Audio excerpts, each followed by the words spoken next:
Hey guys, tonight we descend, not into darkness for darkness's sake, not into mystery just to be mysterious, but into something real, something that exists beneath the weight of stone. A civilization that chose to build downward instead of upward, that carved their sacred spaces into the mountain's heart rather than raising them toward the sky, that believed the path to the divine led not through height but through depth. We'll walk through passages that wind into the earth, stand in chambers carved from living rock, touch walls that bear the marks of tools wielded in darkness, follow the traces of people who spent their lives beneath the mountain, who built temples underground, who created beauty that no one on the surface would ever see, who made their monuments not for the world, but for the stone itself. So before you settle in, if you'd like, take a moment to like the video and subscribe, but only if you genuinely enjoy what I do here. And let me know in the comments where you're tuning in from and what time it is for you. There's something meaningful about knowing people across the world are descending into these depths together, each in your own quiet hour. Now, dim the lights if they're still on. Get comfortable. Maybe adjust your pillow one last time. Let the soft sounds of stone and silence settle around you. And let's ease into tonight's journey together. Down, always down, into the mountain's embrace. Pause, the ruins we're about to explore aren't visible from any distance. Don't stand proud against the horizon. Don't catch the light of sunrise or sunset. They exist in perpetual twilight, in the cool darkness beneath the mountain's surface, in spaces that were carved with intention and purpose, and the deep belief that some things belong hidden, that some worship requires concealment, that the most sacred places are the ones that demand the most effort to reach. This wasn't a civilization that disappeared suddenly, wasn't destroyed by invasion or natural disaster. They simply stopped coming. The passages that had been traveled for generations fell silent. The chambers that had held ceremony and prayer and the patient work of devotion emptied. The lamps went out, and the mountain reclaimed its interior spaces, not through collapse or destruction, just through absence, through the slow return of silence to places that had briefly been filled with human presence. For centuries, perhaps more than a millennium, these spaces were forgotten. The entrance was known. Local people passed it occasionally, but no one descended. No one explored. The passages were allowed to keep their darkness. The chambers were left to their silence. Whatever had happened there became memory, then legend, then just stories about a mountain that once held something sacred, but no one quite remembered what. Only recently have scholars begun to investigate, to descend with modern lights and instruments, to document what remains, to try to understand why a civilization would invest such enormous effort in creating beauty and architecture that exists only in darkness, that serves only those willing to descend, that demands compression and humility and the acceptance of depth as the price of access. There's something profound about building underground, about choosing depth over visibility, about creating spaces that will never be seen by passing travelers, that will never impress distant observers, that serve only those who come seeking, only those who know the entrance exists, only those willing to turn sideways and compress themselves and accept the mountain's terms for entry.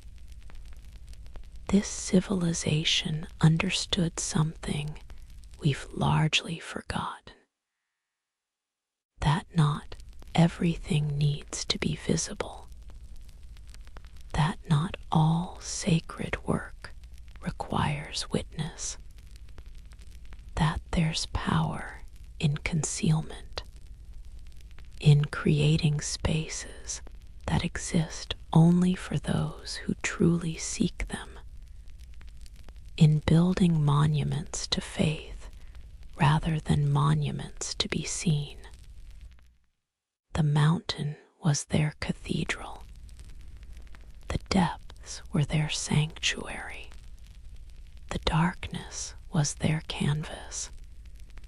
And what they created still exists, still waits, still holds the marks of their devotion, even though the devotion itself has ended. The passages still wind downward. The chambers still stand, carved and decorated, and precisely constructed. The tools' marks still show in stone. The altar spaces still remain, empty now, but still speaking of what once stood upon them. The sacred spaces are intact, just empty, just silent, just waiting for someone to descend and remember. Tonight, we'll make that descent together. We'll enter through the mouth of the mountain. We'll walk passages carved in darkness. We'll stand in chambers that were meant to transform.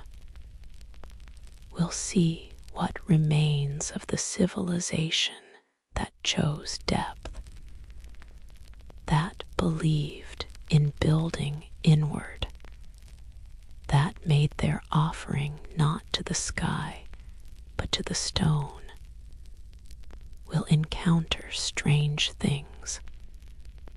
Acoustic chambers where sound behaves impossibly. Sealed doors that were never meant to open. Lamps prepared for ceremonies that never occurred. Evidence of transformation, people becoming part of the mountain itself. The accumulated ash of centuries of offerings. Silence so heavy it has weight. All of this exists beneath the mountain. All of this waits in darkness. All of this is real. But more than documenting what's there, we'll try to understand why. Why build underground? Why choose darkness? Why invest such effort in creating spaces that so few would ever see? What drove people to descend? What did they seek in the depths? What did they find there that the surface world couldn't provide? The answers aren't simple, aren't obvious, but they're written in stone, in the careful carving, in the precise construction, in the choices made about where to build and how to build and what to preserve. The mountain holds the evidence. The chambers hold the testimony. And if we attend carefully, if we move slowly through these spaces, if we allow the darkness to teach us what light obscures, we might begin to understand. So let's begin. Let's approach the entrance. Let's feel the mountain's breath against our skin. Let's accept the narrowness that demands we make ourselves small. Let's step across the threshold from light into darkness, from surface into depth, from the world we know into the world beneath. The mountain is patient. The darkness is welcoming. And the sacred ruins wait, as they've waited for centuries, for someone to descend and remember what was built there, what was sought there, what was found in the depths that justified the enormous effort of carving sanctuaries from living stone. Tonight, we remember together, slowly, in the quiet hours, as the boundary between waking and sleeping blurs, as the distinction between surface and depth becomes less important, as we let go of our need for visibility and learn to value what exists only in concealment. The mountain waits, the passages descend, and we, following those who came before, will make the journey downward, into stone, into silence, into the sacred ruins beneath the mountain's heart. Stone resonance continues softly. Water drops echo in distance. Then sounds gradually fade now. Let us descend. At the base of the mountain, where rock meets earth, and moss clings to ancient walls like memory clinging to forgotten names, there is an opening, Not a doorway, not a gate, just an opening. A place where the mountains face parts, where stone yields to darkness, where the solid world admits reluctantly that it contains spaces, hollows, voids where something other than stone exists. If you were to stand before this entrance, and few do, for the journey there is long and the paths are unmarked, and the mountain does not welcome casual visitors, you would feel it before you saw it. The air changes, becomes cooler, carries a scent that doesn't belong to the forest or the exposed rock, a scent of mineral, of deep earth, of time itself, perhaps, if time has a smell, something ancient, something that has been breathing in darkness for longer than you can imagine. The entrance exhales. This is not metaphor, not poetic language. The mountain breathes, slowly, so slowly you might not notice at first. But if you stand quietly, if you wait, if you attend to the subtle movement of air against your skin, you feel it. The mountain breathing out, cool air flowing from the opening, carrying with it the accumulated atmosphere of the depths.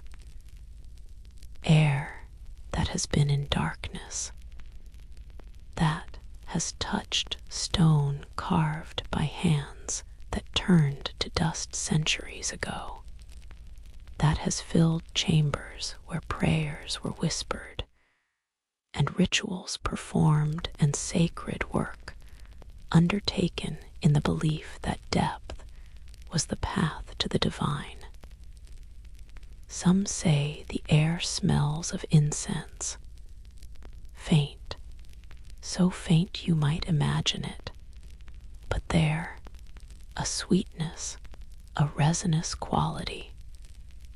Though no one has burned incense in these depths for generations, for centuries perhaps, the smell shouldn't linger. Smoke dissipates, scent fades, yet visitors report it. Again and again, the subtle presence of something burned long ago, something offered to darkness, something given to the mountain's interior spaces. Perhaps it's memory. Perhaps stone absorbs scent the way it absorbs moisture, holds it in invisible ways, releases it slowly over spans of time that make human lives seem like heartbeats. Or perhaps it's something else, the accumulated breath of thousands, the exhalations of all who descended before, who walked these passages, who carried torches and lamps into darkness, who breathed out and breathed in and left something of themselves in the air that still circulates through the mountain's interior. Breath is sacred in many traditions, contains life, contains spirit. Perhaps the breath of the faithful lingers. Perhaps the mountain holds it, returns it, offers it to those who come seeking what was sought before. The opening is narrow. This is immediately apparent, not a grand entrance, not an imposing portal declaring importance and inviting entry, just a gap, a fissure, wide enough for one person to pass through if they turn sideways, if they make themselves smaller, if they accept the constraint the mountain imposes. This narrowness feels deliberate, feels intentional, as if the builders or the mountain itself designed this threshold to require something of those who would cross it. Humility, recognition that you are entering something greater than yourself, acknowledgement that the mountain admits you but does not bow to you.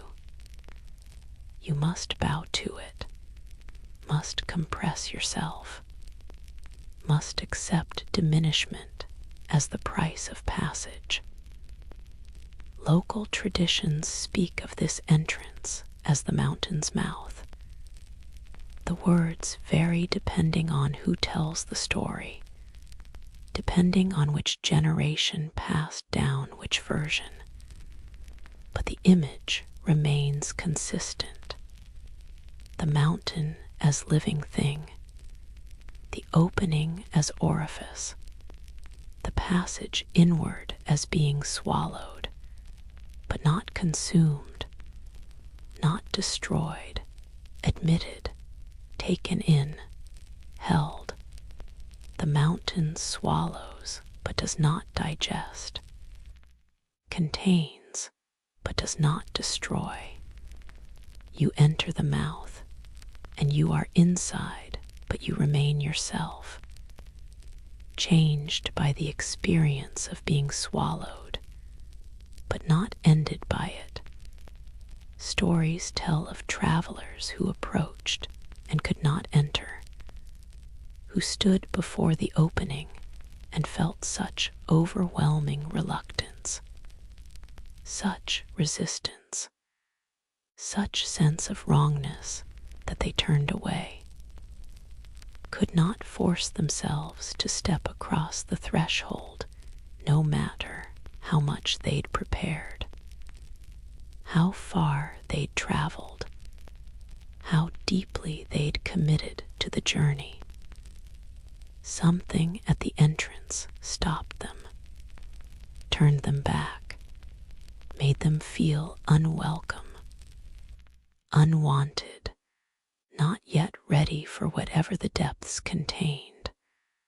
Other stories tell the opposite, tell of travelers who approached and felt such pull, such attraction, such overwhelming need to enter that they disappeared into the mountain and never returned, went in and never came out, were swallowed and were kept, whether by choice or by fate or by something else. The stories don't say. Just that they went in and the mountain held them, made them part of itself, added them to the community of those who descended and remained, who chose depth over return, who found in the mountain's interior something worth staying for, something worth never leaving. The entrance itself bears marks, carvings, worked into the stone around the opening, but time has been harsh to them. Weather has worn them. Water seeping down the mountain's face has traced paths through the symbols, eroded details, made precise marks approximate, made clear symbols ambiguous.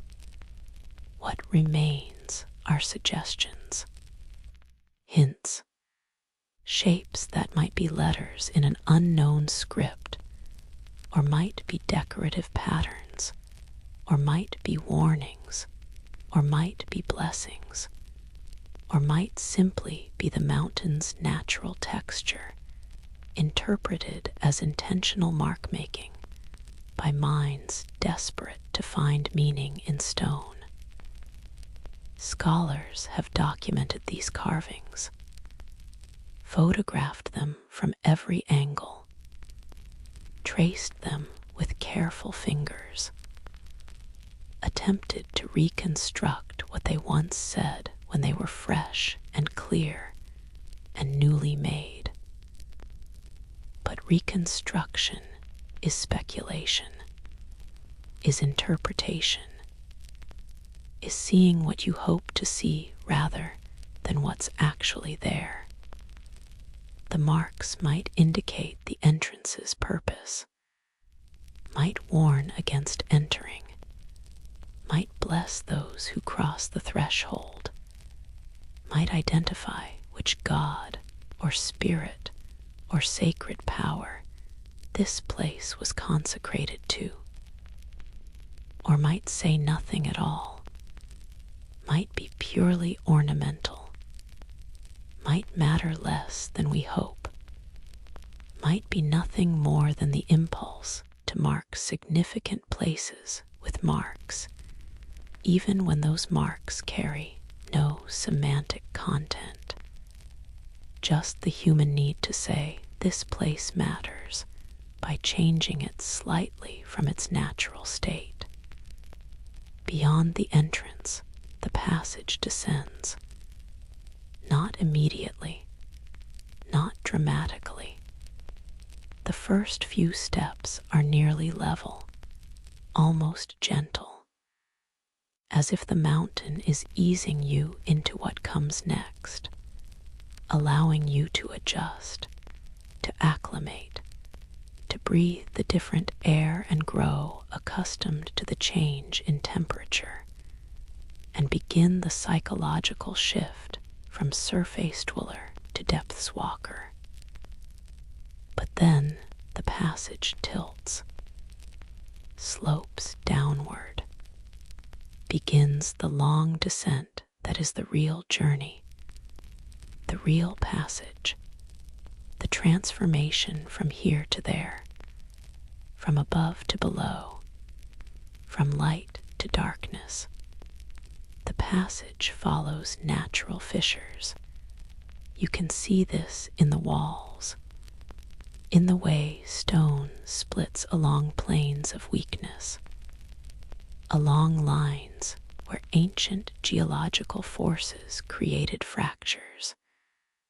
But human hands have widened these natural cracks, have worked the stone, have made passage possible where only narrow gaps existed before.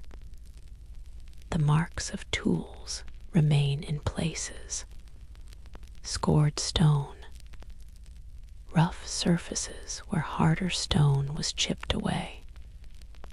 The work was patient, slow, done over years, over generations perhaps, each worker adding to what predecessors began, each generation going slightly deeper, widening slightly more, creating passage that would serve for centuries, that would allow thousands to descend, that would make the depths accessible without making them easy.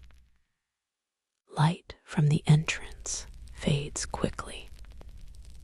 This is not like standing in a doorway where you can see both outside and inside. Within minutes of beginning the descent, the entrance is out of sight. The passage has turned, has wound around natural curves in the stone, and the light, which should follow, which should penetrate farther than it does, somehow doesn't. The darkness arrives sooner than physics suggests it should, arrives with weight, with presence, with the quality of something that has been waiting. That reclaims its territory eagerly once intruders pass beyond the threshold where daylight can protect them.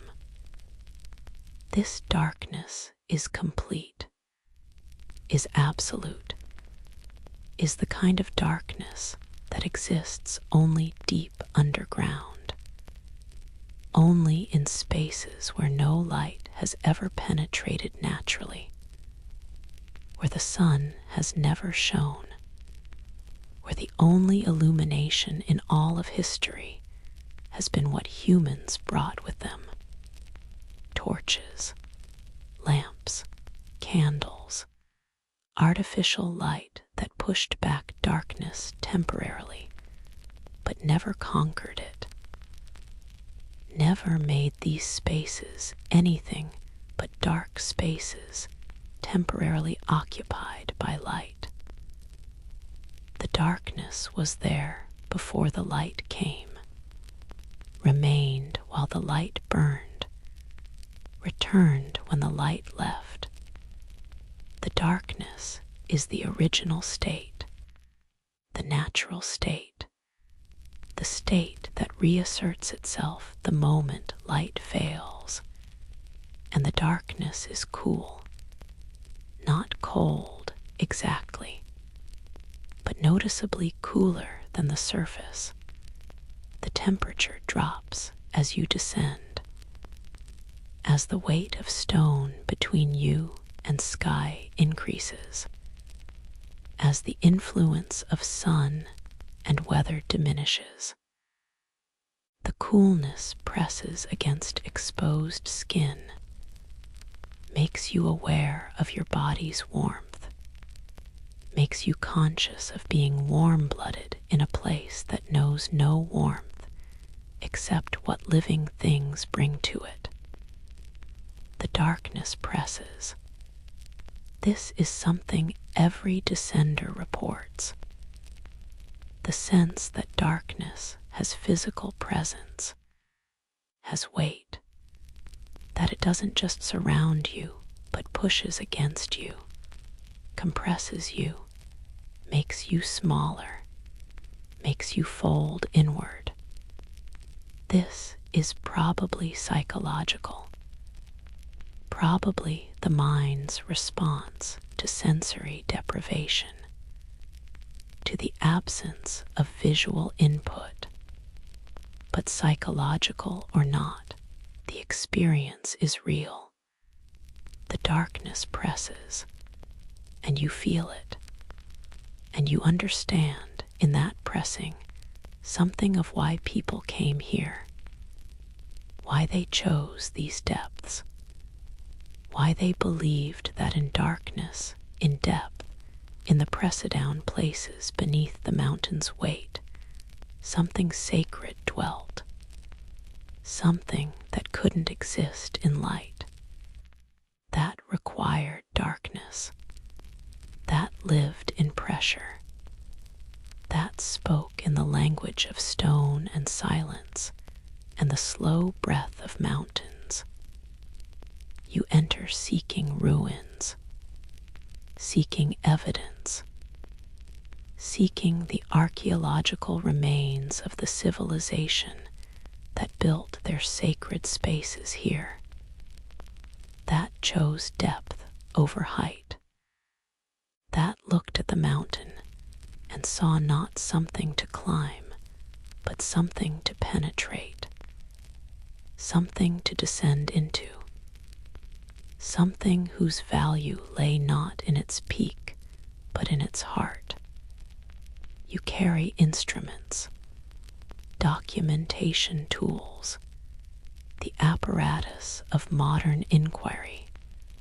You hope to find artifacts, architecture, the physical remains that will tell you who these people were and what they believed and why they came here.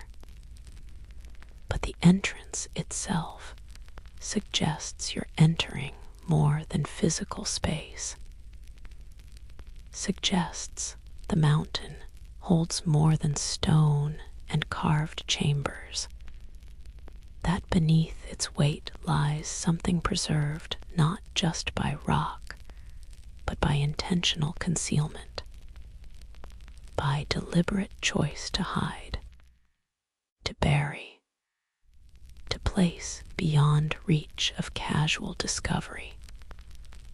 These people didn't build on the surface where everyone could see, didn't construct monuments that would stand against sky and declare their importance to passing travelers.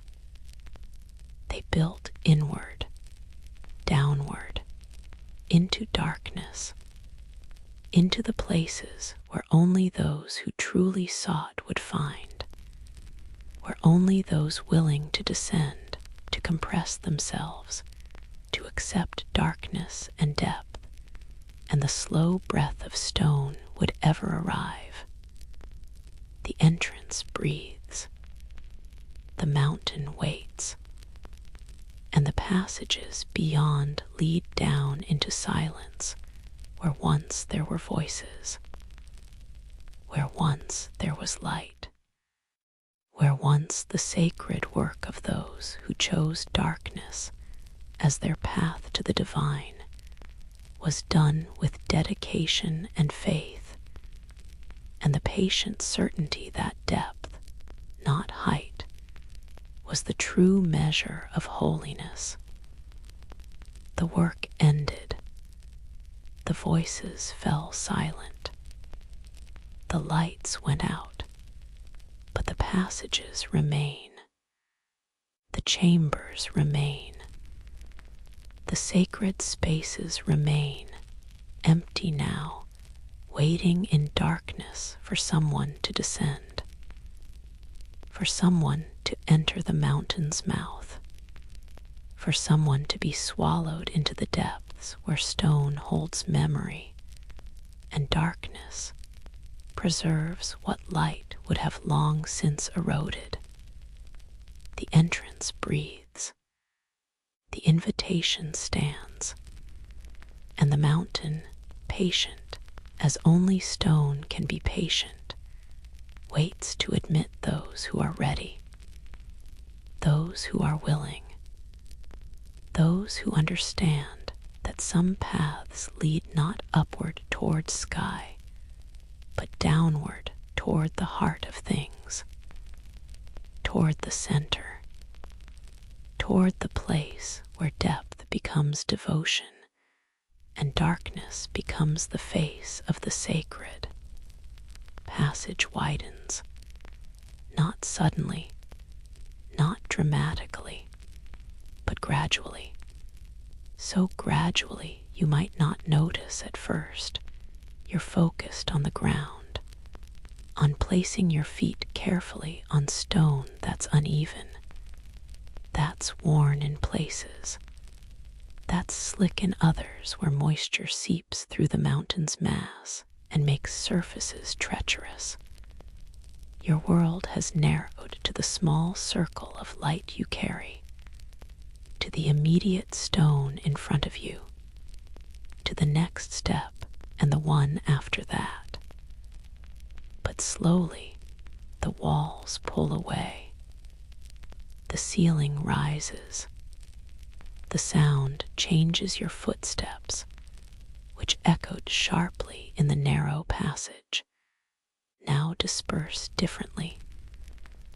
Sound travels farther before returning, spreads into space that wasn't there before, and you realize, looking up, that you're no longer in a passage. You're standing at the threshold of something larger, something vast, something that opens before you like the mountain taking a breath inward. This is the first major chamber, the first true room in the complex, and it is enormous. Your light, which seemed adequate in the passages, can't fill this space, can't reach the walls on all sides simultaneously, can't find the ceiling. The darkness beyond your small sphere of illumination is absolute, is vast, is a darkness that contains space, that holds volume, that exists in 3 dimensions rather than just pressing against you from all sides. If you were to walk the chamber's perimeter, and you should, because walking it is part of understanding it, you'd count your steps, would measure with your body what your eyes can't quite grasp.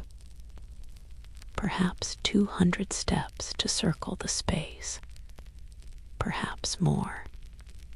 The exact number matters less than the experience, the sense of scale, the recognition that people carved this, that human hands, working with stone tools and patience and time measured in years rather than days, removed rock, cleared space, created void where once there was only solid stone.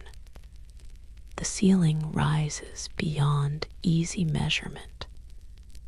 Your light shows pillars, massive pillars, not decorative, not purely symbolic. These are structural, load-bearing, holding the weight of the mountain above, preventing collapse. Each pillar is carved from the living rock, not brought here, not assembled, just left standing when everything around it was removed.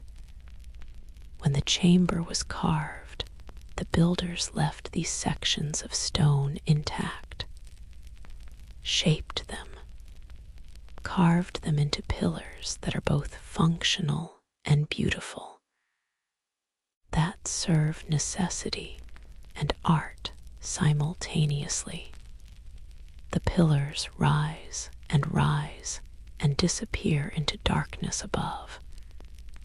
Your light can't follow them to their capitals, can't see where pillar meets ceiling.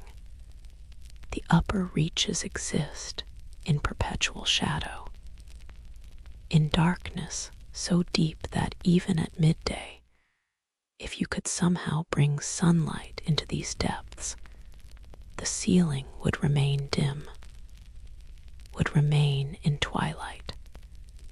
This is not a space that was ever meant to be bright, was never intended to hold the full light of day.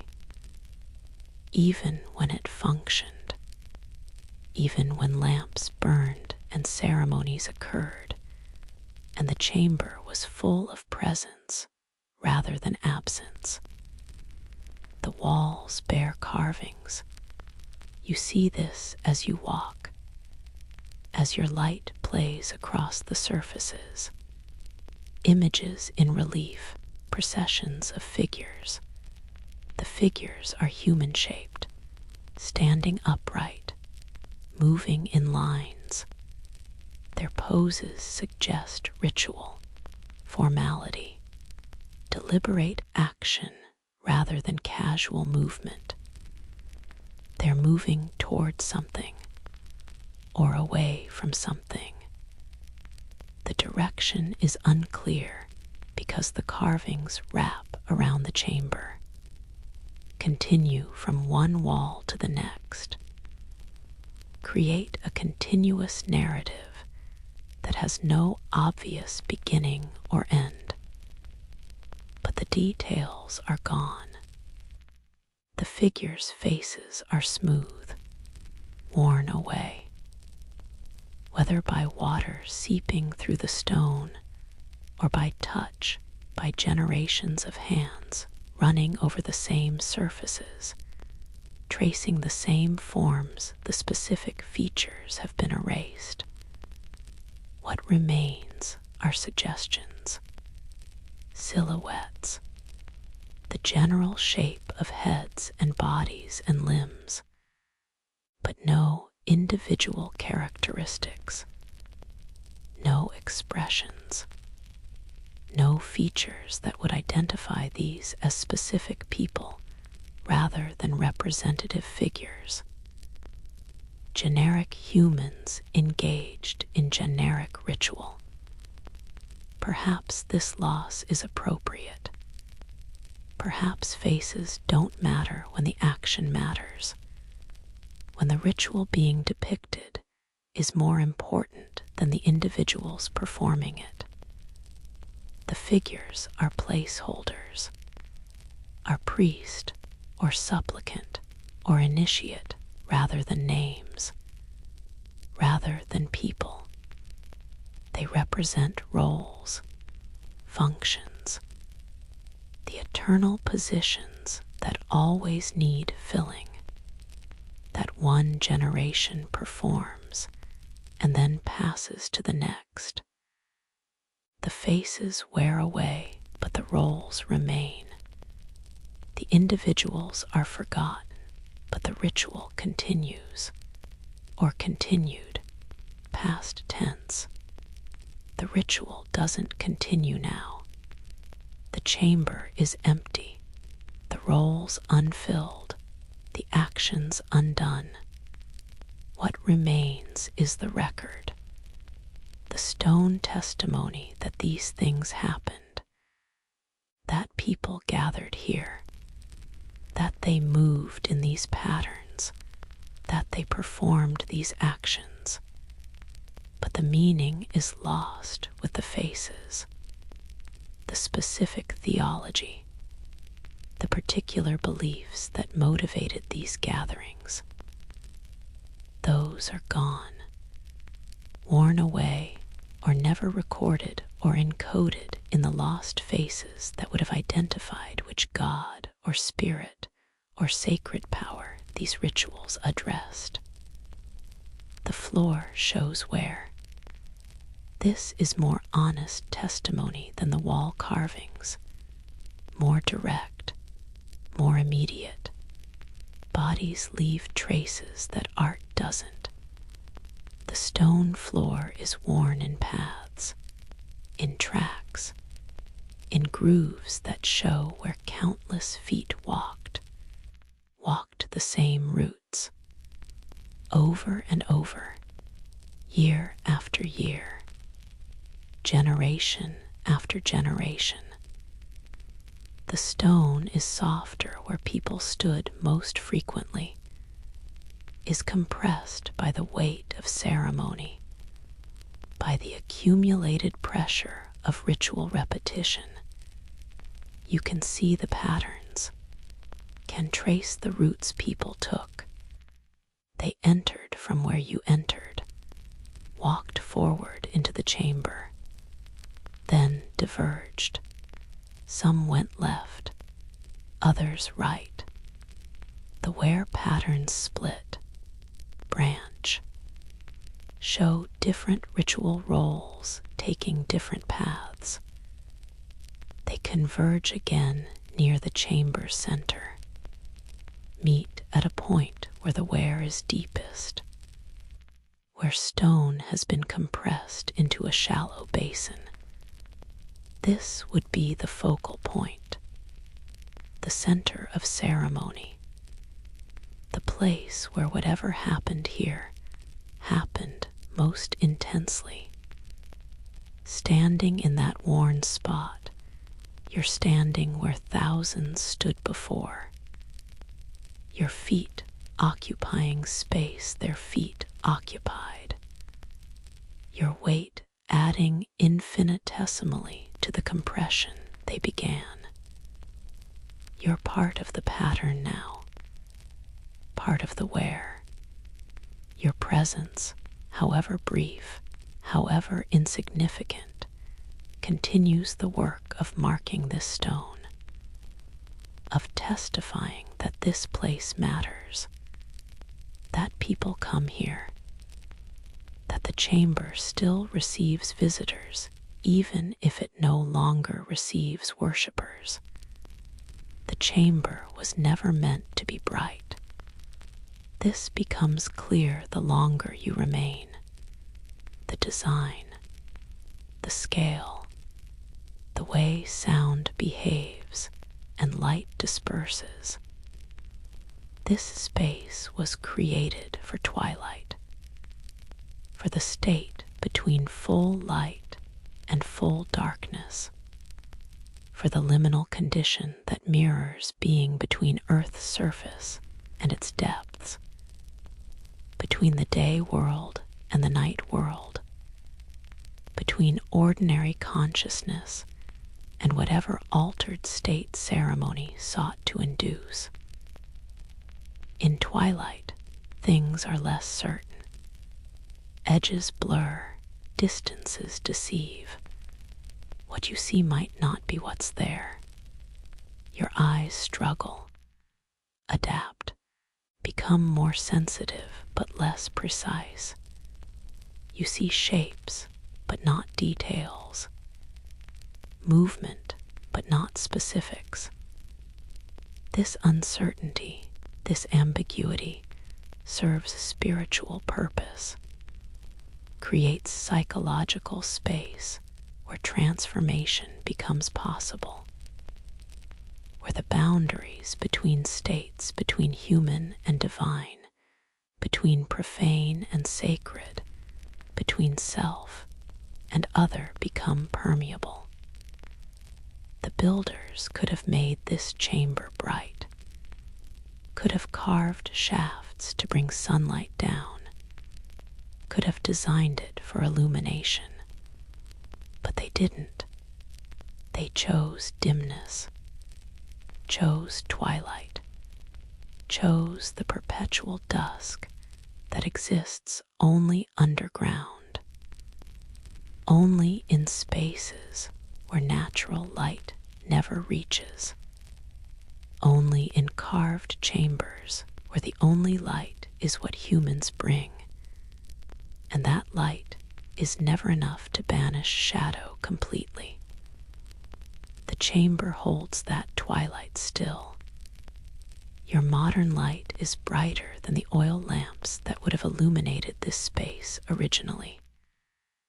Your beam is stronger, more focused, more powerful. Yet even so, you can't make the chamber bright, can't fill all the space with light, can't eliminate the shadows that gather in corners and beneath the pillars and against the walls. The twilight persists. The chamber refuses to be fully lit, refuses to surrender its dimness, holds its eternal dusk as if that dimness were part of its structure, as essential as the stone itself. And perhaps it is. Perhaps the twilight is what the chamber offers, its primary gift, the one thing it provides that the surface world withholds. Up there, in the day world, things are clear, visible, defined. Light shows everything, makes boundaries sharp, makes distinctions obvious. But here, in the twilight, certainty gives way. Knowledge becomes faith. Seeing becomes believing. The dimness demands something different from visitors, demands they accept ambiguity, accept that not everything can be known, accept that some truth exists only in shadow. The chamber feels inhabited still. This is strange to say about an empty space, about a room that has held no ceremony for centuries, that has stood silent for longer than anyone can measure. But the feeling persists, the sense that absence is a kind of presence. That emptiness remembers fullness. That silence holds echoes of sound, that the chamber is not abandoned so much as waiting, not dead but dormant, not ended but paused. The wear patterns suggest this. Show habitation, show use, show the physical evidence of bodies that moved here regularly. That came with purpose, that stood in specific places and performed specific actions with enough consistency to mark the stone. Those bodies are gone. Those actions have ended, but their traces remain, and those traces make the past present, make history immediate, make the chamber a place where time behaves strangely, where what was and what is exist simultaneously, where you stand in both the present moment and in the accumulated presence of all the moments that preceded this one. The eternal twilight holds all of this, holds the past and the present, holds the visible and the invisible, holds what can be known and what must be felt. The chamber doesn't explain itself, doesn't offer interpretive certainty, just stands, just opens its space to you, just allows you to walk its perimeter and stand where others stood and try to imagine what it felt like when this dimness was alive, when lamps flickered and voices chanted, and the where patterns were being created by living feet rather than commemorated by absent ones. The chamber waits, has waited for centuries, will wait for centuries more. The pillars hold their weight patiently. The walls bear their weathered carvings without complaint. The floor carries its wear patterns as testimony, and the twilight, the eternal, persistent, unchanging twilight, fills the space, defines the space, makes the chamber what it is. Not a bright hall, not a visible monument, but a place of dimness, of shadow, of the soft gray light that exists between day and night, between surface and depth, between what was and what remains.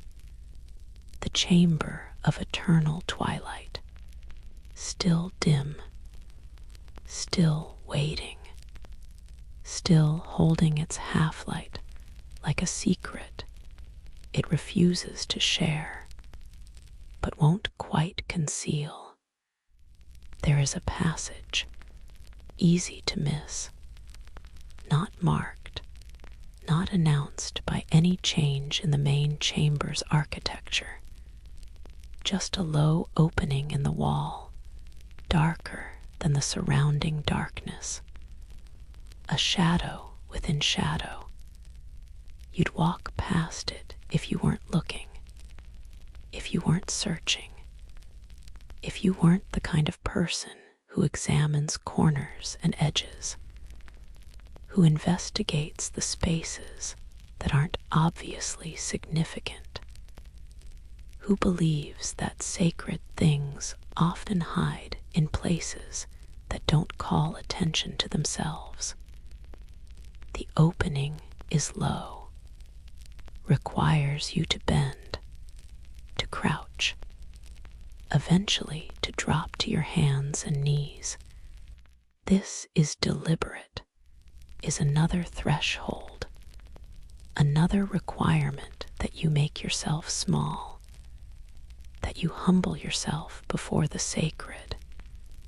You've already compressed yourself to enter the mountain, already accepted narrowness as the price of passage. Now you do it again. Make yourself lower, make yourself crawl.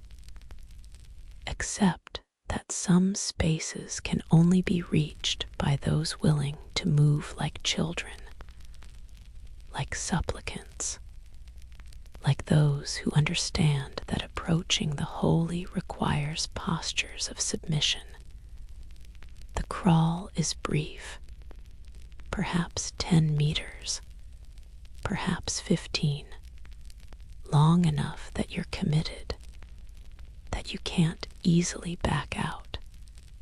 That turning around would be difficult. You move forward because forward is easier than retreat. The passage is cool, the stones smooth under your palms, worn, perhaps, by the hands of others who crawled here before you, or perhaps naturally polished by water that once flowed here, that carved this passage before humans found it and widened it just enough to make it passable. Then the passage opens. You can stand again, straighten, feel your spine extend, your shoulders spread. The relief is physical, psychological. You've emerged into another space, smaller than the main chamber, more intimate, a side room, a chamber within a chamber, a secret space attached to the public space, like a whispered confession attached to a spoken prayer. And in the center of this small chamber, there is a well. See the opening first. A circle of deeper darkness in the floor, darker even than the shadows that fill the rest of the room. Darkness that has depth, that suggests void, that pulls the eye downward and makes you want to approach, to look, to see what the darkness contains or conceals or leads to. The well is circular, perhaps 2 meters across, perhaps slightly less, wide enough that you couldn't jump across it, wide enough that falling in would be serious, would be final, perhaps.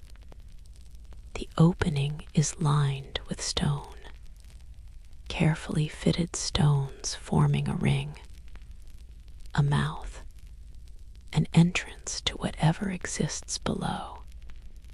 The stones are worked, shaped, placed with precision.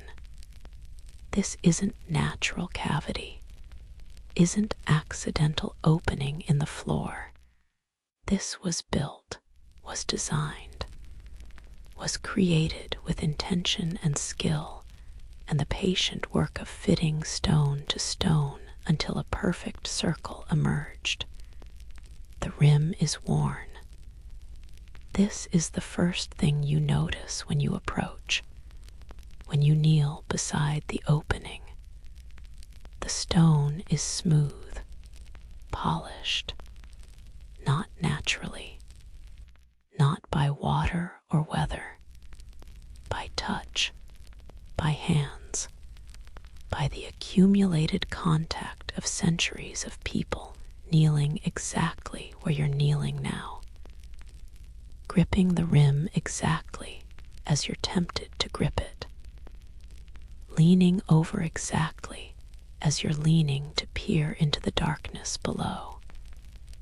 The wear is uneven, shows patterns, places where hands gripped most frequently, where fingers pressed, where palms rested.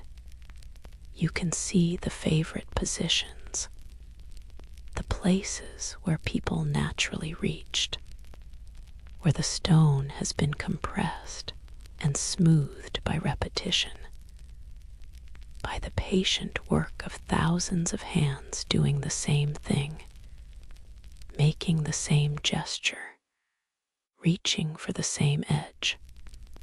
The stone remembers, holds the testimony of touch, speaks of how many came here, how many knelt, how many gripped this rim and looked into darkness and spoke into the void below.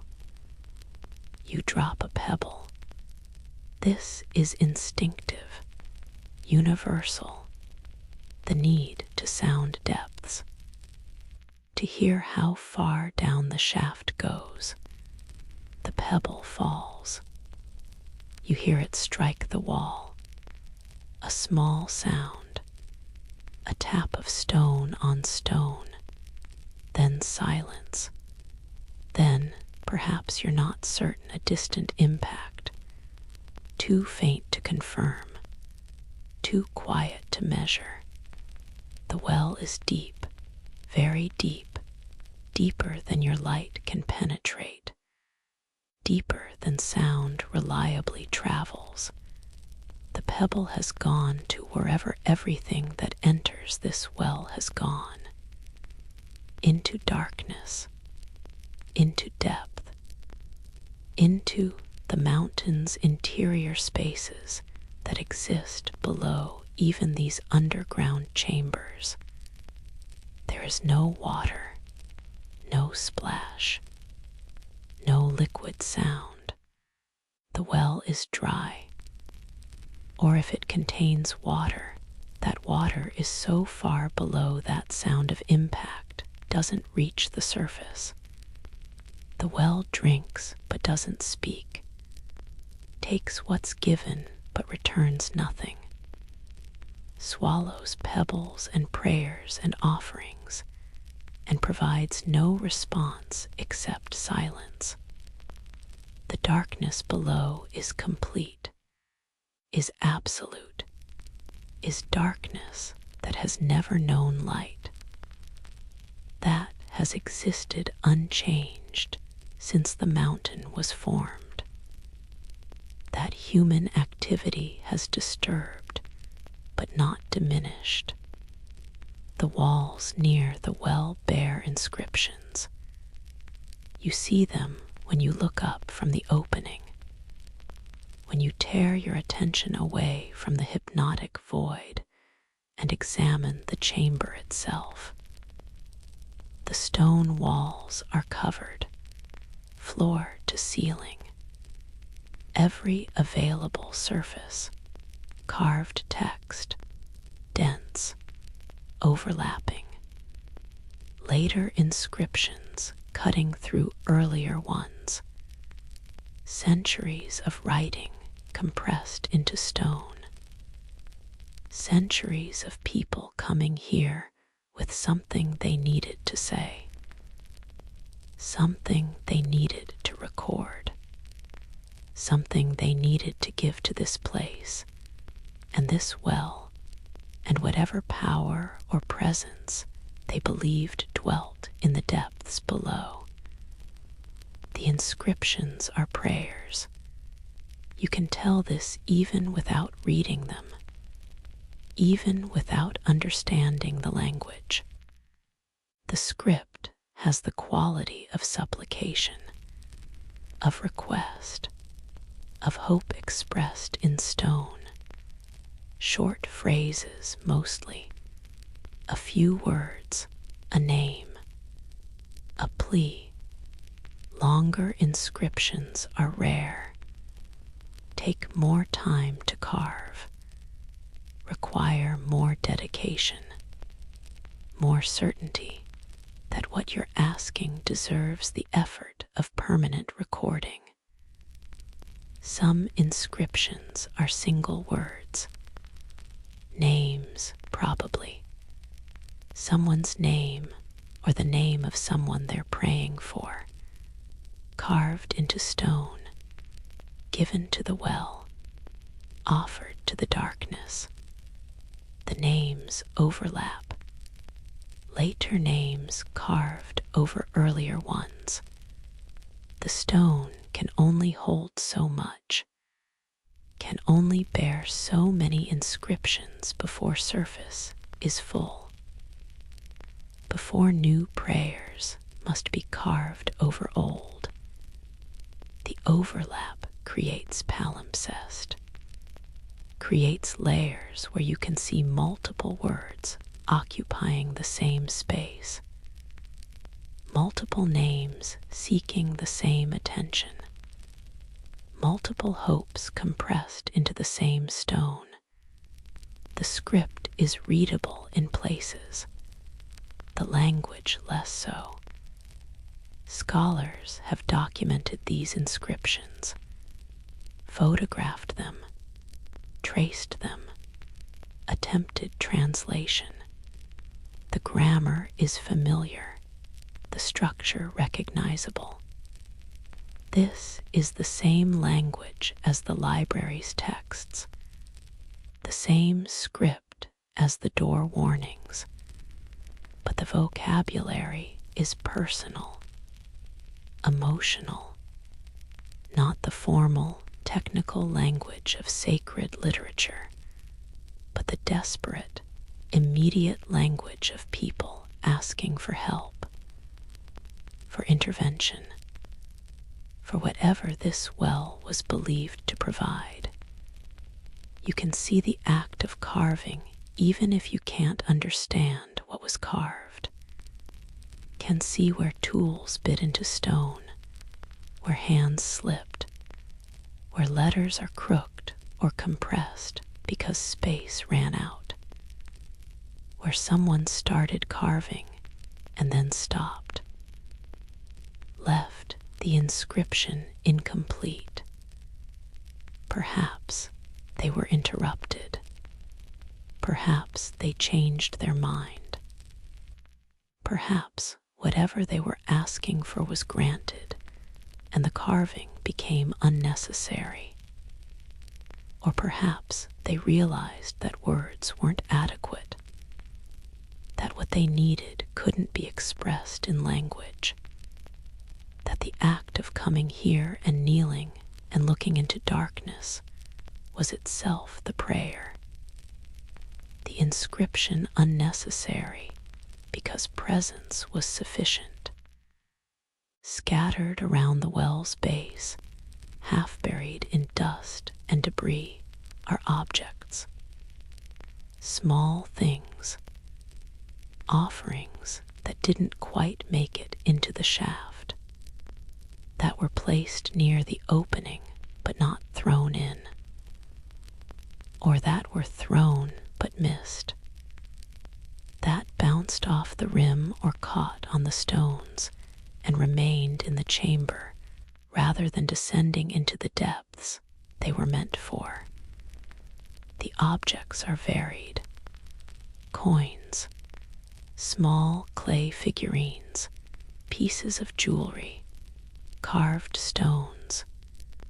Each represents something, something given, something surrendered, something offered with the hope or faith or desperate belief that giving would produce receiving. That sacrifice would yield blessing, that offering material objects into darkness would change something in the light. The coins are corroded. The clay figurines are weathered. The jewelry is tarnished. Time has been working on these objects as long as they've lain here, oxidizing metal, degrading clay, making precious things common, making offerings objects. The transformation is probably complete. These things have become archaeology, have lost whatever sacred charge they held when they were offered, have returned to being simply material, simply stuff, simply the residue of belief rather than active vessels of it. But perhaps not.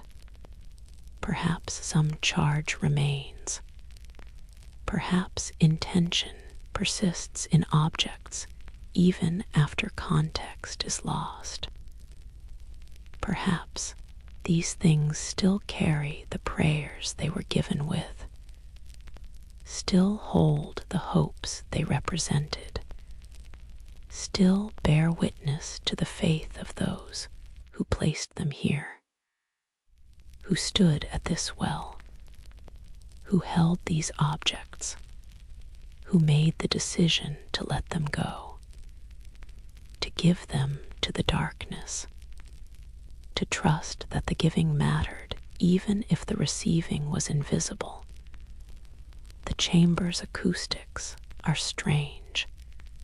You notice this when you speak, when you make any sound.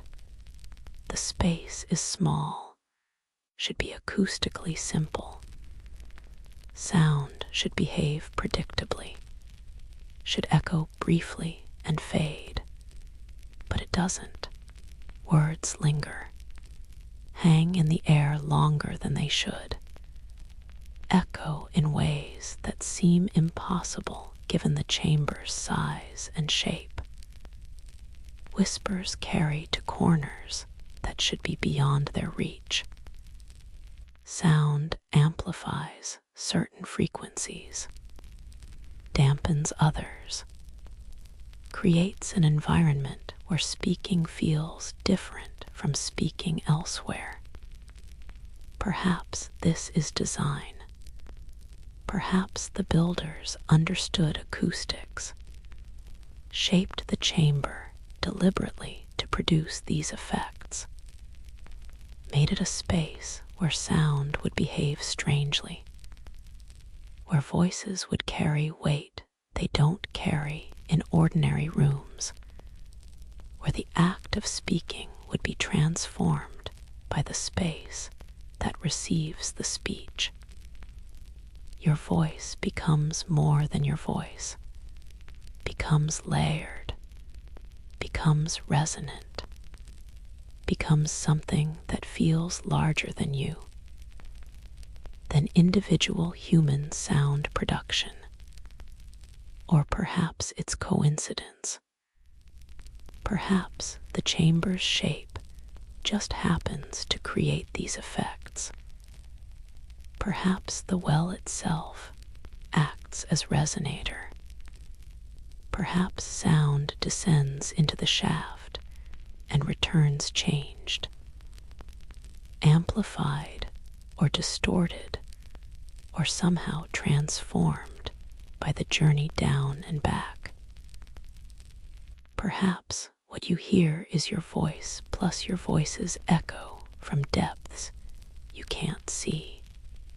The combination creating the strange acoustic that makes this space feel different, feel sacred, feel like a place where ordinary rules don't quite apply. Pilgrims would kneel here, at this rim, in these worn places that show where knees rested.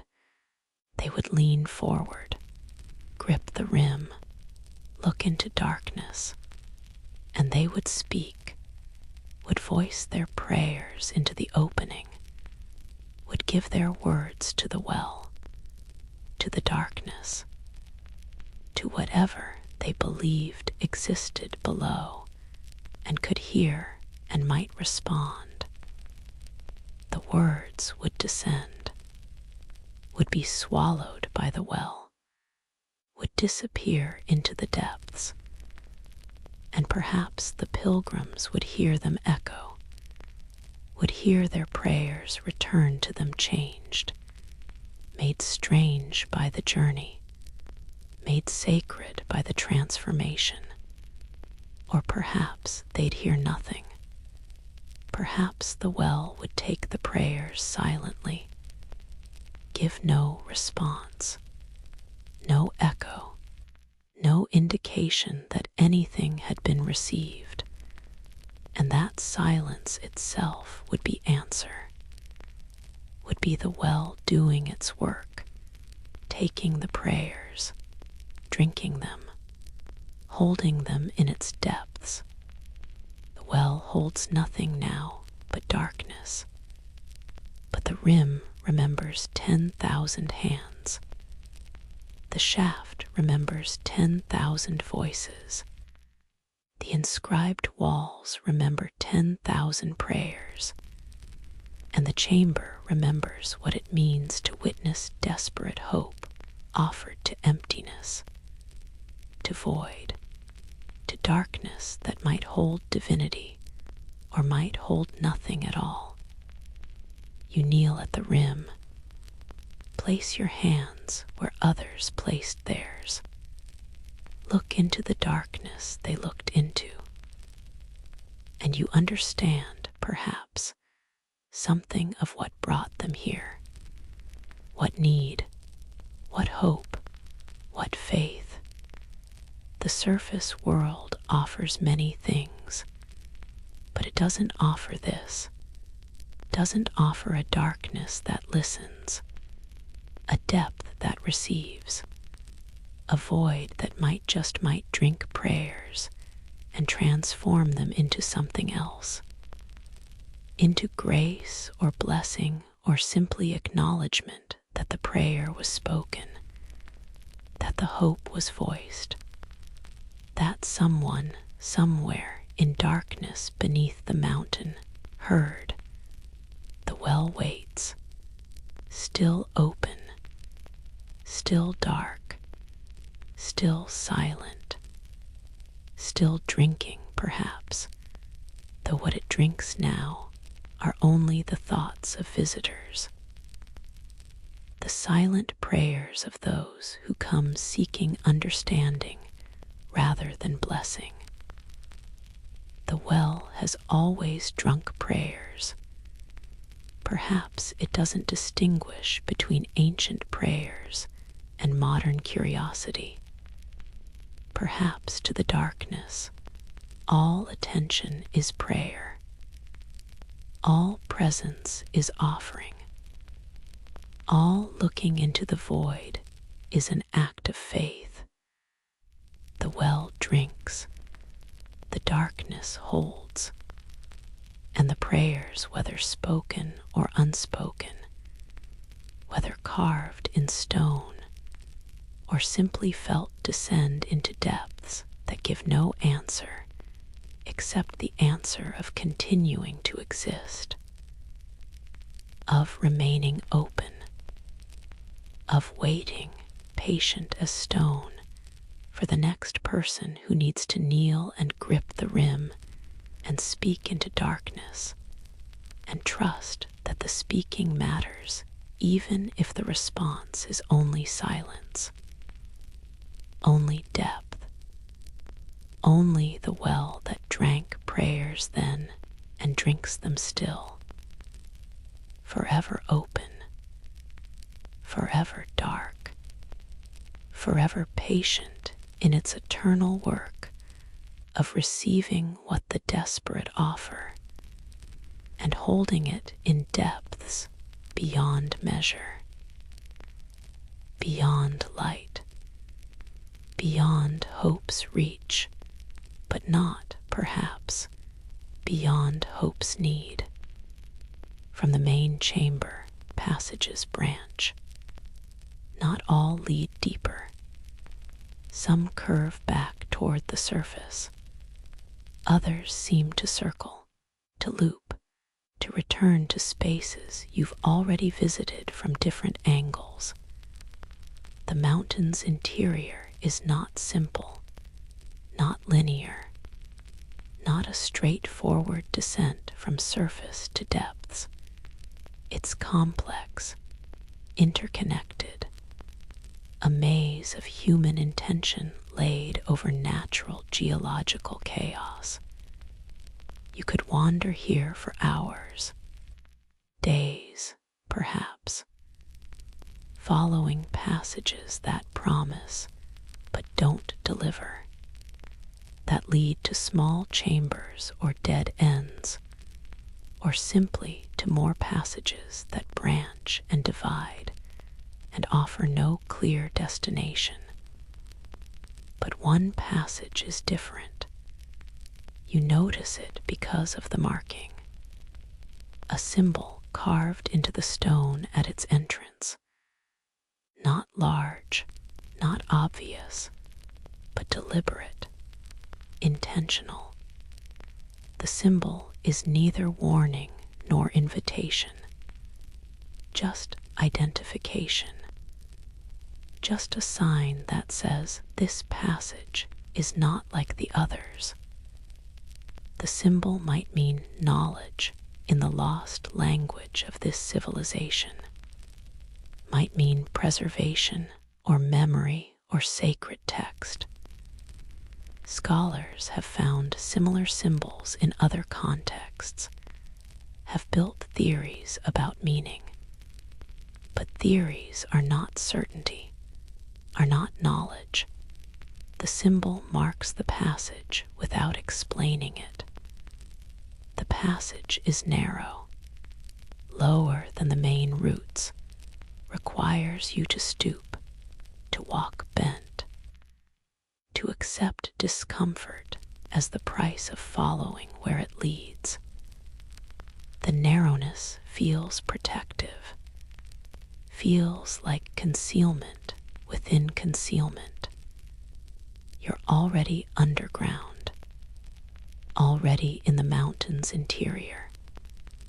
But this passage goes somewhere more private, more restricted, somewhere not everyone who entered the complex would have visited, somewhere reserved for those who needed what it offered, who had the right or the training or the authorization to enter. The passage descends slightly, curves, follows what was probably a natural fissure that has been widened just enough to allow passage. The walls are rough, not finished, not decorated. This is utilitarian architecture, functional rather than ceremonial. The effort went into maintaining the passage, not beautifying it, into keeping it open and navigable rather than making it impressive.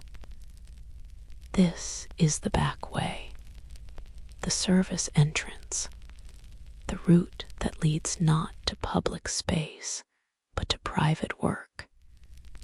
And then the passage opens. The ceiling rises. The walls pull back. You can stand fully upright again, can move your shoulders, can breathe without feeling constrained. You've entered another chamber, but this one is different from the great twilight hall, different from the well chamber. This space feels dense, compressed, not with stone, but with information, with text, with the accumulated weight of words carved into every surface. The walls are covered, completely covered, floor to ceiling. Every available surface bears writing.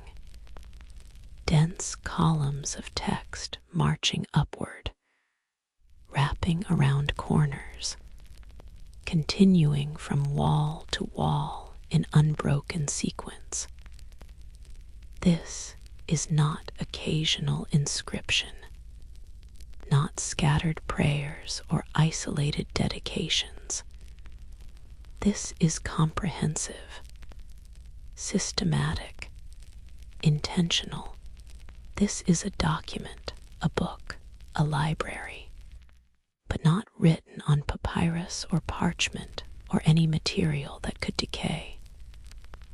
Written on stone, carved into the living rock, made permanent, made eternal, made proof against time and moisture and all the forces that destroy written knowledge. You approach the nearest wall. Your light plays across the surface. The script is clear, formal, organized in neat columns like any written text. The letters are regular, uniform, carved with care and precision. Someone worked on this for hours, for days, for months, perhaps, carving letter after letter, line after line, column after column. working by lamplight in this sealed chamber, chiseling words into stone with patient dedication to the belief that what was being preserved mattered enough to justify the enormous effort. The dedication this required. You try to imagine it. Try to conceive of the work.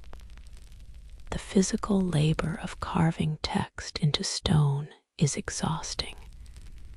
Your hands would cramp. Your shoulders would ache. Your eyes would strain in the dim light. And this isn't a few lines, isn't a brief inscription. This is thousands of words, tens of thousands, perhaps hundreds of thousands, every wall covered. The text continues around corners, climbs toward the ceiling, covers surfaces that would have required scaffolding to reach, covers the ceiling itself where carvers must have worked lying on their backs, looking up, carving text above their own faces in darkness. Why this dedication? Why this effort? Because whatever is recorded here couldn't be trusted to materials that might decay, couldn't be written in ink that might fade, or on papyrus that might rot, or in books that might burn. This knowledge was too important, too essential, too necessary to preserve. So they gave it to stone, made it permanent, made it proof against everything except the eventual destruction of the mountain itself. And even that would take millennia, would take geological time scales. For any human measurement of duration, this text is eternal. The text wraps around the chamber. You have to turn to follow it, have to walk, have to move from wall to read consecutive sections. The columns continue around corners, as if walls don't interrupt the document, as if the text flows continuously regardless of the three-dimensional space it's carved into. Reading this would require movement, would require engaging with the entire chamber, walking the perimeter, turning, looking up, looking down, following the text as it winds through the space. This is not accidental. The physical experience of reading matters, is part of the message, part of the transmission. You can't read this casually, can't skim it, can't extract information quickly. You have to commit, have to walk, have to move your whole body through the space to access the complete document. The knowledge is preserved, but not easily accessed. Reading becomes ritual, becomes meditation, becomes a physical practice that mirrors whatever spiritual practice this text describes or prescribes or commemorates. The carving shows different techniques. You see this as you examine different sections. Some areas show precise, careful work, each letter uniform, each line straight, professional work, skilled work, the hand of someone trained in carving, experienced in translating thought into stone. Other areas show less refined technique, letters that vary in size, lines that aren't quite straight, the work of someone learning, or someone less skilled, or someone for whom carving was not their primary skill, but who had knowledge that needed preserving, and so took up the tools themselves.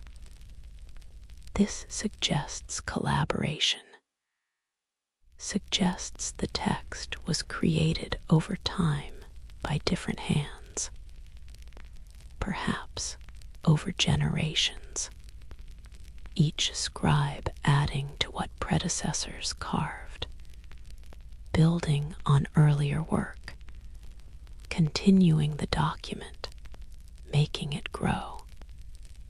The text becomes a collaborative project spanning decades, perhaps centuries. No single person could have completed this. No individual lifetime is long enough to carve this much text into stone. This is generational work, community work, the accumulated effort of many working toward the same goal of preservation. Later editions respect earlier work.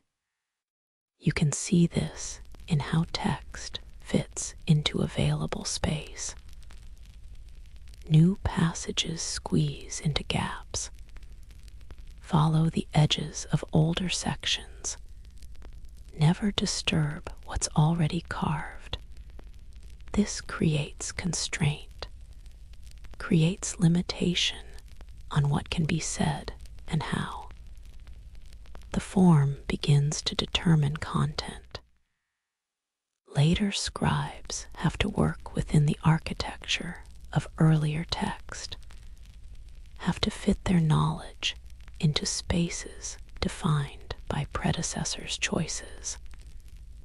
The library grows organically, unpredictably, following no master plan except the imperative to preserve, to continue, to add. But what does it say? What knowledge is preserved here so carefully, so permanently? The text is in the civilization's script, their language. Scholars can read the letters, can parse the grammar, can identify words and their relationships, but translation remains uncertain, tentative. The vocabulary is specialized, technical, uses terms that don't appear in other texts, that have no obvious equivalents in related languages. This might be religious language, theological terminology for concepts that this tradition understood, but others didn't. Or it might be technical language, instructions for practices that required precise terminology, specific words for specific actions or states or understandings. Or it might be intentionally obscure, deliberately encoded, knowledge written to prevent casual understanding, requiring initiation to comprehend, requiring training that would teach you not just to read the words, but to understand what the words meant in context, to know the reference, the concepts, the practices being described. The text would be open, carved in stone, publicly visible to anyone who entered this chamber, but sealed by language only the initiated could unlock. The library preserves perfectly and conceals perfectly. The text is intact, undamaged, readable. The stone has protected it from all the forces that would have destroyed paper or ink. The preservation is complete, but what's preserved remains inaccessible, remains just beyond comprehension. You can see the words without reading them, can trace the letters without understanding them, can walk through the library without accessing the knowledge it contains. This creates frustration, creates longing. The information is right here, right in front of you, carved in stone, preserved for millennia, waiting to be read. But the key is lost. The language is dead. The context is gone. What remains is form without content, structure without meaning. A library full of books you can see but can't read. Knowledge perfectly preserved and perfectly sealed. Some sections seem to repeat, the same phrases appearing in different locations. Perhaps these are important passages, key teachings that needed multiple inscriptions, or perhaps they're prayers, mantras, repeated formulas that structured ritual or belief. The repetition suggests significance, suggests these particular words mattered more than others, were worth carving multiple times, were central to whatever this text teaches or describes or preserves. Other sections show what might be diagrams, geometric patterns integrated into the text, circles, spirals, angular shapes. These might be illustrative, might show positions or movements or relationships that words alone couldn't capture. Or they might be symbolic, might represent concepts rather than physical things. The diagrams are as mysterious as the text, as carefully carved, as integral to the document. Whatever they mean, they mattered enough to include, to carve with same care as the words. The chamber has no obvious entrance for the uninitiated. You entered through that narrow, marked passage. But that seems too simple, too direct. This feels like private space, like a library that wasn't meant for casual visitors. Perhaps there were other entrances, now sealed, now closed to preserve what this chamber holds. Or perhaps the narrow passage was always the only way, was designed to restrict access, to ensure only those who knew where to look and what the symbol meant could find their way here. The air is still, very still, no movement, no circulation. The chamber has been sealed so long that even air has stopped moving. What you breathe is air that has been here for centuries, that has touched these carved walls, that has filled these spaces between words. Ancient air, preserved air, air that tastes of stone and time and the patient dedication of those who carved this library into living rock. You stand surrounded by knowledge, by text, by the accumulated wisdom or theology or practice of a civilization that believed this mattered enough to make permanent. The walls speak without speaking, hold meaning without revealing it, wait without impatience for someone who might eventually understand, who might eventually unlock the language, might eventually read what's carved here and understand what was preserved at such enormous cost of time and effort and dedication. The library holds its knowledge still, perfectly preserved, perfectly concealed. The stone books remain open, their pages accessible, their text intact, but what they teach stays silent, carved but secret, present but withheld. The library's greatest achievement is also its greatest tragedy, that knowledge can survive perfectly and remain eternally just beyond reach. That preservation doesn't guarantee transmission, that you can make something immortal and still lose it.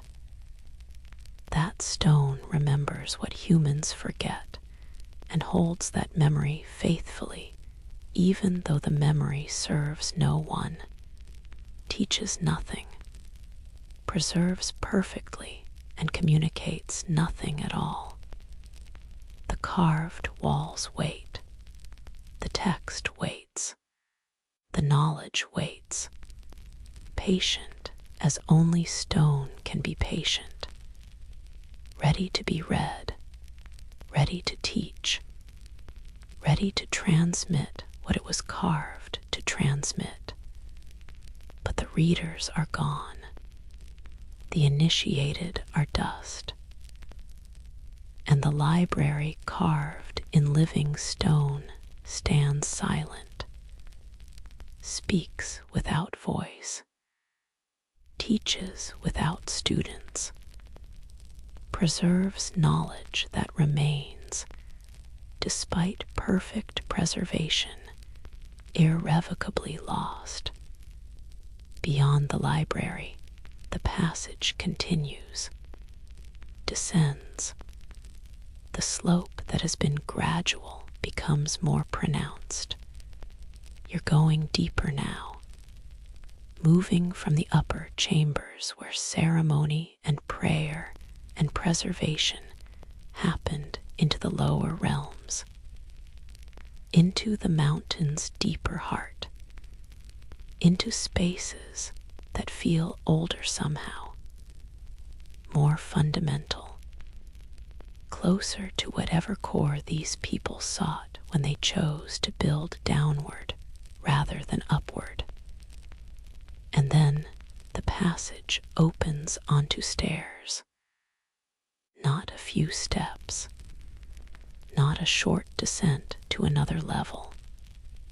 Stairs that descend beyond where your light can follow, that wind downward in a curve that suggests length, distance, significant vertical drop. These aren't functional stairs added for convenience. These are the descent, the journey, the path that leads from the upper chambers to whatever lies below. You notice immediately that something is different about these stairs. They're too regular, too precise. Each step exactly the same height, the same depth, not roughly carved, not approximately similar, exactly identical.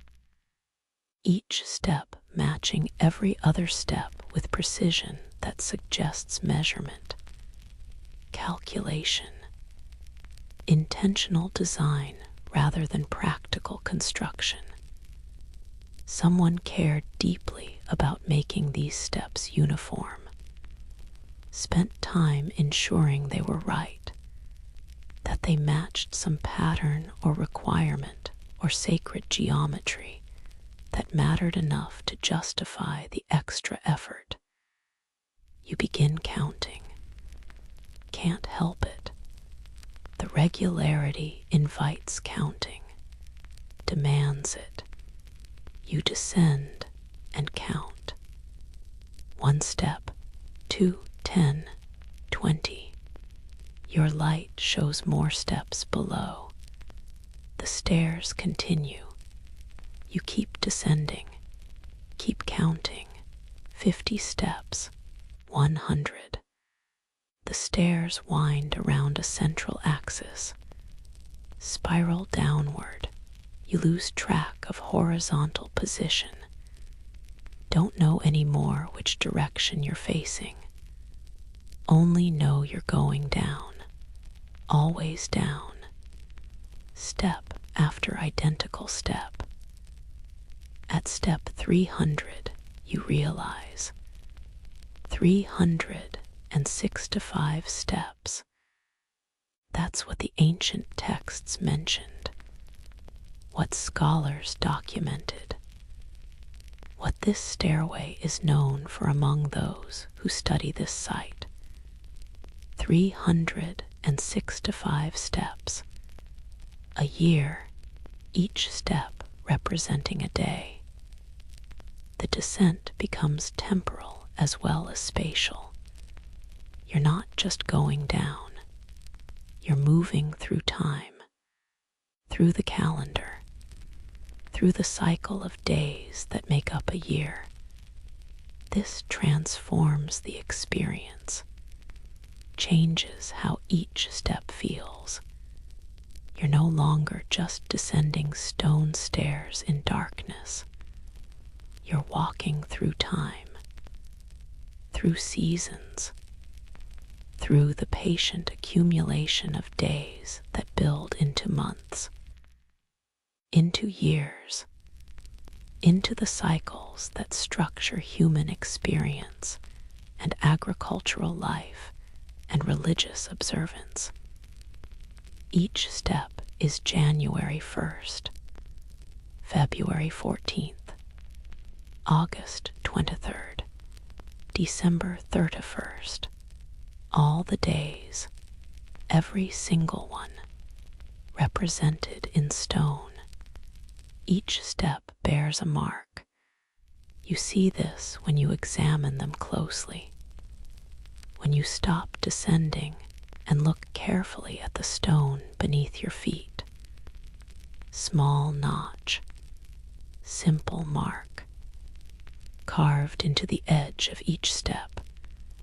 Just a line, a groove, nothing elaborate, but deliberate, intentional.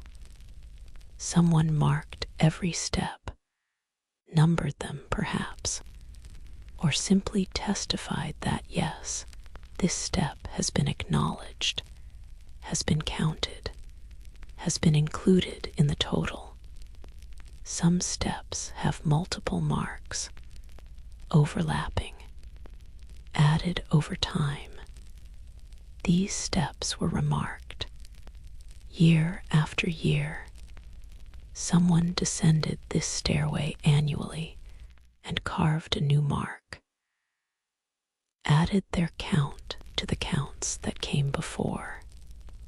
The marks accumulate, layer, testify to how long this practice continued, how many years someone made this descent, made this journey through the stone calendar, added their mark to the patient recording of cycles completed. The marks are small, easy to miss if you're not looking. But once you see them, once you understand what they represent, you see them everywhere. Every step marked, every day acknowledged. The stairway becomes document, becomes calendar, becomes record of time observed and noted and marked in stone. The dedication this required, the consistency. Year after year, someone descended, someone carved, someone maintained this practice across generations. The marks testify to continuity, to tradition maintained, to faith kept. At intervals, the stairway opens to alcoves, small niches cut into the wall. These aren't random, aren't placed wherever convenient. They occur at specific steps, certain numbers. The pattern isn't obvious at first. Not every 10th step, not every 20th, but there is pattern, there is system. Some steps warrant alcoves, others don't. The placement must have meaning, must mark something. Festivals, perhaps, important dates in the religious calendar, moments when the descent required pause, required acknowledgement, required that this particular day, this particular step, be marked with space, with attention, with physical interruption of the downward rhythm. Alcoves might have held offerings or lamps. You can see evidence of fire in some, soot marks on stone, blackening that suggests flame. Someone stopped at these steps, lit something, burned something, made offering, or simply created light at significant moments in the descent. The alcoves become stations, waypoints, places where the journey pauses, where the temporal progression stops for acknowledgement before continuing.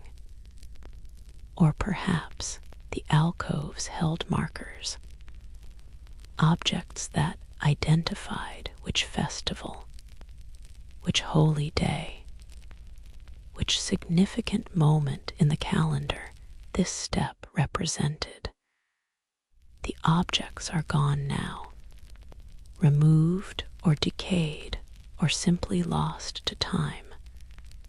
What remains are empty spaces, voids where once there was meaning, niches that frame nothing but darkness now. But the emptiness itself is testimony. These spaces mattered, were created with effort, were maintained across the years. The absence suggests presence. The void suggests what once filled it.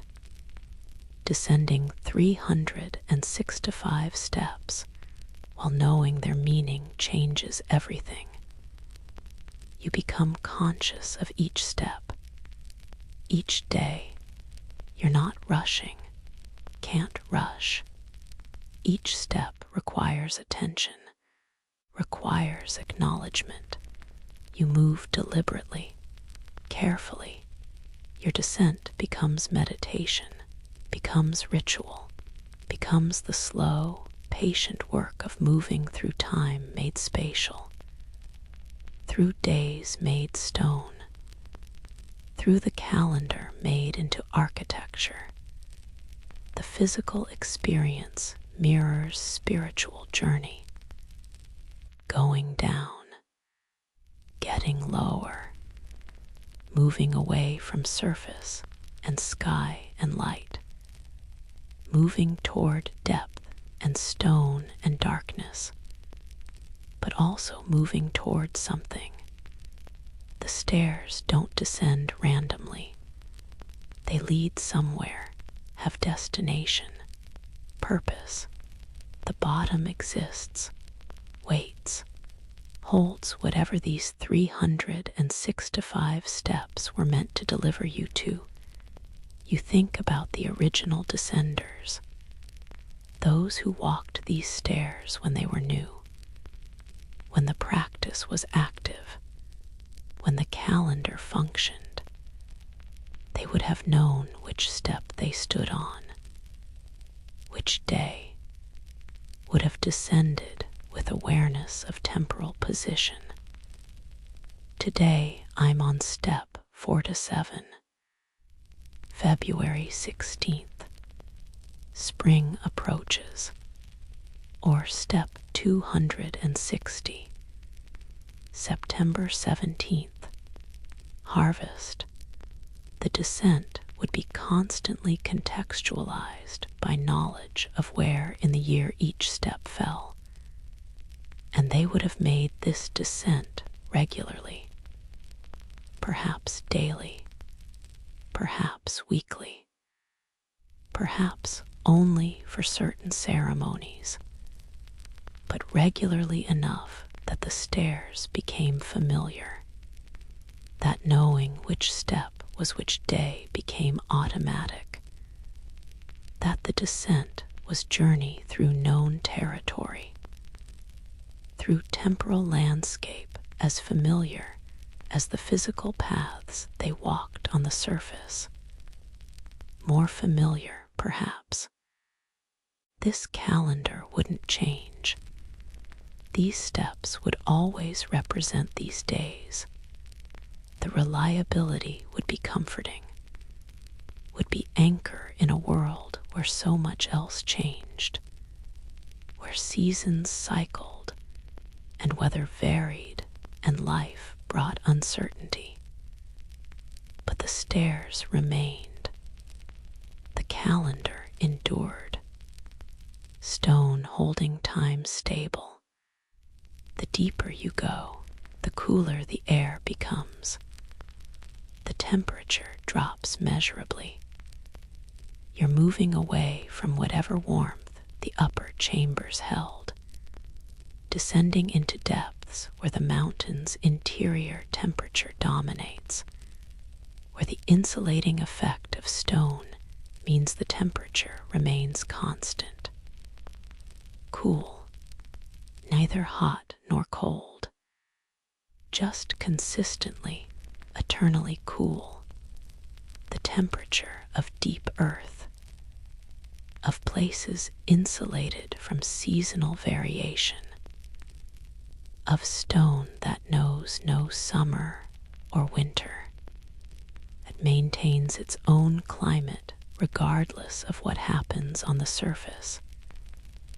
This constant temperature has significance. The surface world is governed by seasons, by change, by the cycle of hot and cold that drives agricultural life and shapes human experience. But here, in the depths, that cycle doesn't reach. Here, temperature is steady, unchanging, eternal. The contrast suggests something. Perhaps that's part of the teaching. Surface world changing.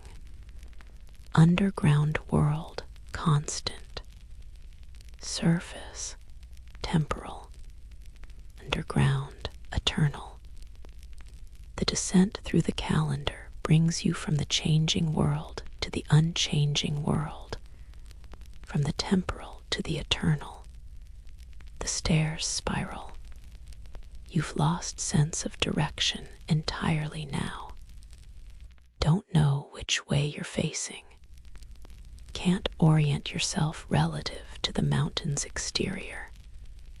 All reference points are gone. Only the descent remains. Only the stairs. Only the counting if you're still counting. Only the slow, patient progression downward through days, through time, through the calendar carved in stone.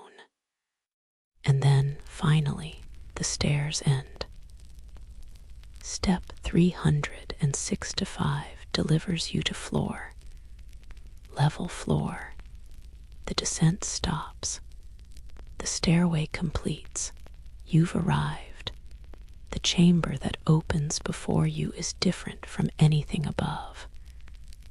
The floor is perfectly level, not approximately level, not roughly flat, perfectly level, surveyed, measured, made precise with care that matches the care that went into making each step identical.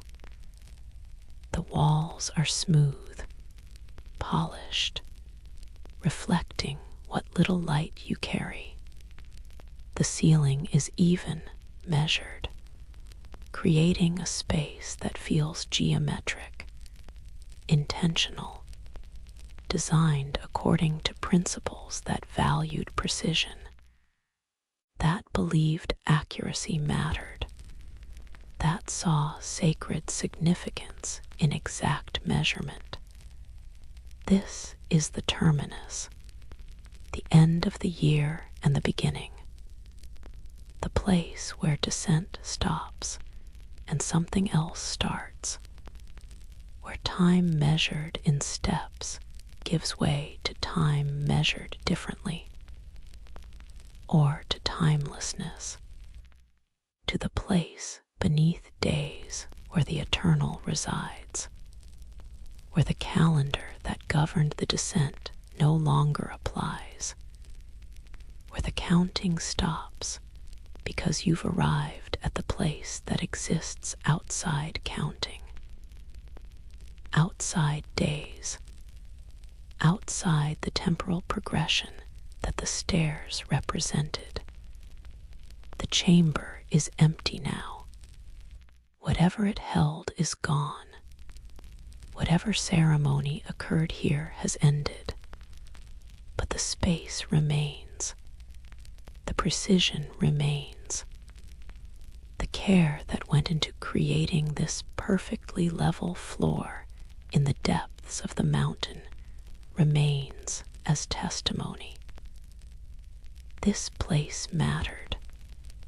This destination justified the 365 steps that led to it. This chamber at the bottom of the calendar was important enough to warrant all that came before. You stand at the bottom. Look back at where you descended from. The stairs disappear upward into darkness. You can't see their beginning from here. Can't see back to where you started. The descent has taken you too far, has brought you too deep.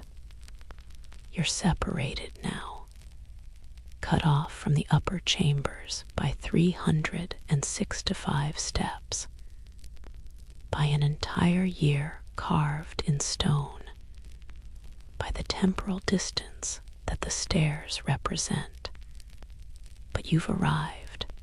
You're here, in the place that the calendar leads to, the place where days end and something else begins. The chamber holds you. The level floor supports you. The smooth walls surround you. And in the silence, in the cool air, in the perfect geometric precision of this space beneath the mountain, you understand something. Understand that time matters, that days matter, that the patient work of marking each one, of acknowledging each day's passage, of descending through the full calendar leads here, to this stillness, to this precision, to this place where time stops being sequence and becomes presence, where the year that the stairs counted gives way to the eternal moment that this chamber holds. The stairway that counted days has delivered you, has brought you through time to this place outside time, has used the calendar to lead beyond the calendar.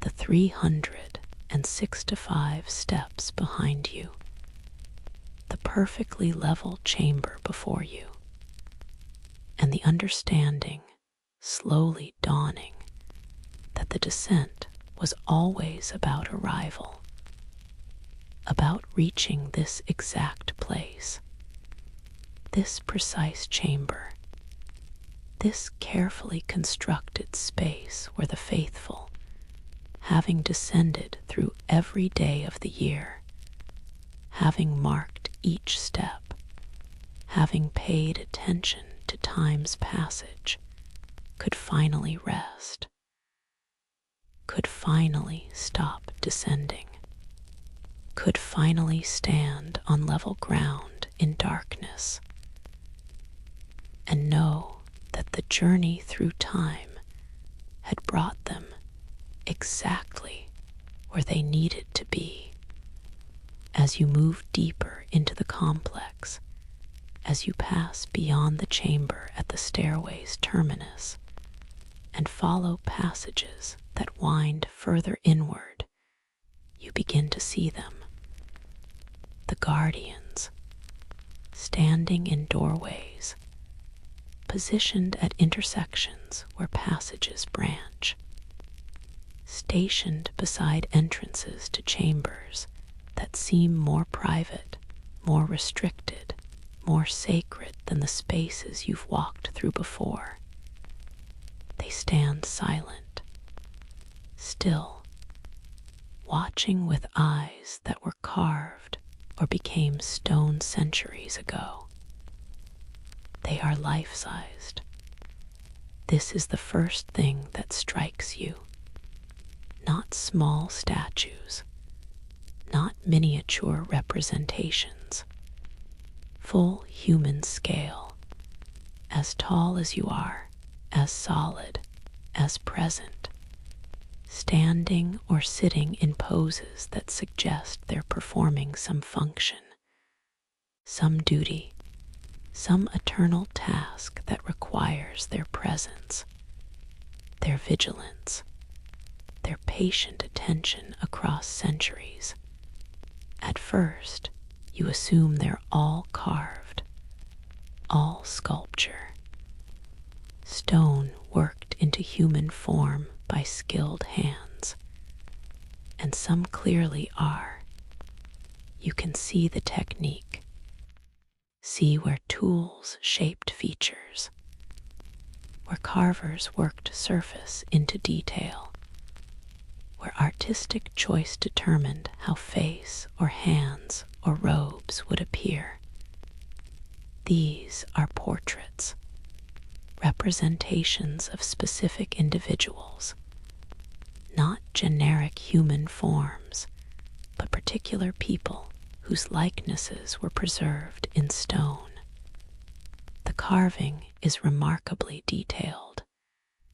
You can see fabric folds in their robes, can see where cloth would drape and gather, where weight would pull, where movement would create creases.